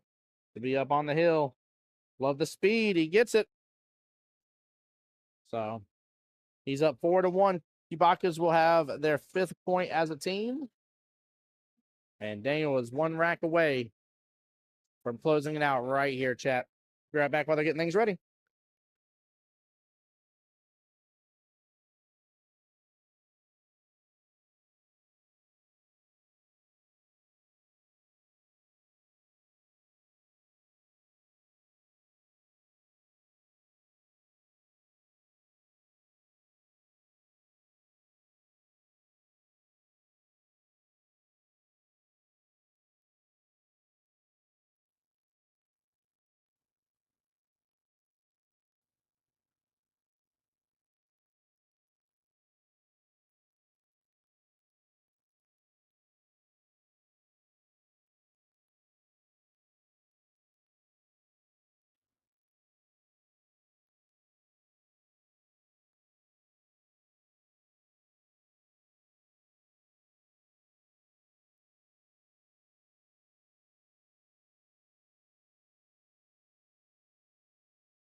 Nice shot right there by Daniel. Drains it on down bottom left-hand corner pocket. A little bit of a window here, but tougher shot on the 7, top right-hand corner. Tough overall run. 2 ball tied up there with 3 stripes. Oh, don't scratch in the process. Insult injury. Wow. Drifts right into the corner pocket, but does not scratch. And that pocket point is blocking a lot of access for Carl here. I'm assuming he's going to have to do a 1-rail kick. I don't think he has enough room either way. Yeah, one rail kick indeed. He's got plenty of stripes up there to go after. Nice hit. Well done.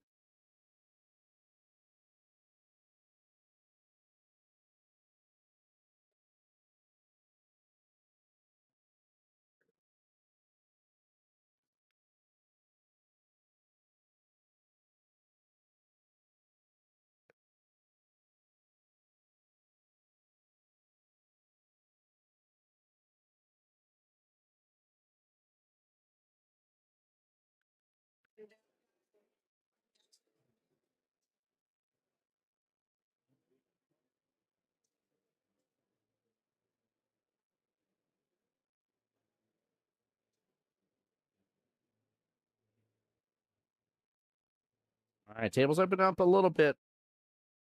Definitely some breathing room.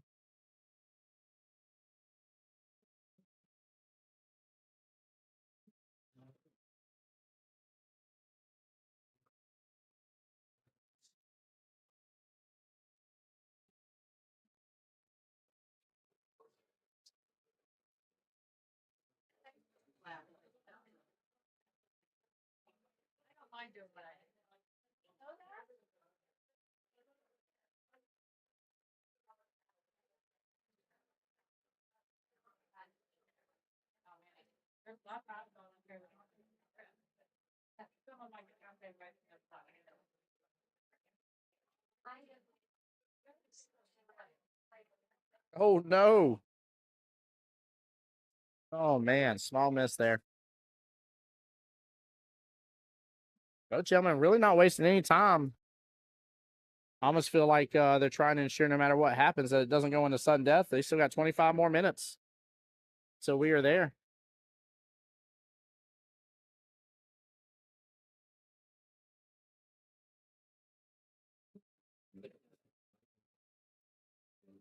I was trying to pull that back a little bit, have better shape on the two. Oh, he's going to go through the window. Come on down to the bottom right-hand corner pocket. Oh, may have overhit this. Slowing down. He can still work with this. He can still work with this.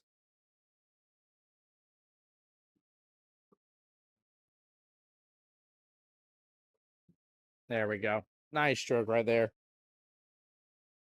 I wouldn't say that was an easy one to maintain control over, but it wasn't, I would say, a crazy difficult one, especially for skill level 6. So, oh, I don't like that he's loading up draw on this. Yep, dies down on him. Dies down on him. Does he have enough room to seal the deal for Kibaka's? Send him into the second round of triangles today, and one step closer to securing $800 in their trip over to the World Qualifier later on this year. Oh, so close. Wow. Wow, wow, wow.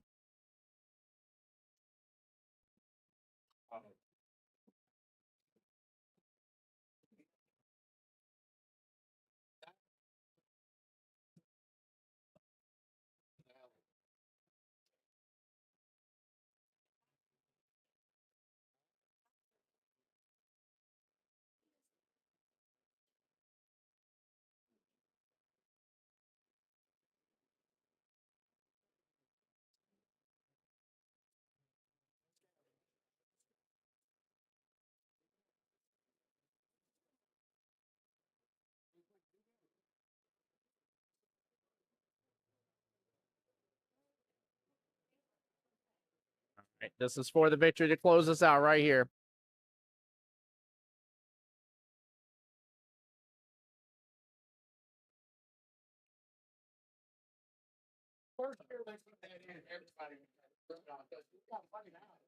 And that is all she wrote. That is it. Daniel will secure the win for Kibaka's, making the overall score 6-3. And it is over. Chad, I don't want y'all to miss out on this gorgeous pool hall, by the way. Again, huge shout out to Red, Wes, and Mr. Fahim here as well. Take a quick gander around the room here. Beautiful, beautiful, beautiful pool hall. Amazing fun place to be here, guys. We got plenty more action coming back for you here in right in an hour. 2:30 p.m. will be the start of the second round. Again, we are winner side all day today, one loss side all day tomorrow. So any team that lost today will be able to come back tomorrow and still be able to work towards getting their bid into the World Qualifier later on this year. That's the big deal. But they are officially out of the cash. Got to win it both today to get the cash money, honey, and that's $800 cold hard cash, guys. So I don't want y'all to miss out on. Guys, also want to invite y'all to come over to Diamond Billiards and come join us, whether it be today or even tomorrow. Jack's game on tomorrow, guys. I don't want y'all to miss out. This is Tim Jones here on behalf of Jacksonville APA, the home of the Voice of Jacksonville Pool here, guys. I will see y'all in, like I said, about an hour here. And again, thank y'all so much for tuning into the stream. But don't miss it. Make sure you come back to me here, guys. Much love, y'all. Be blessed.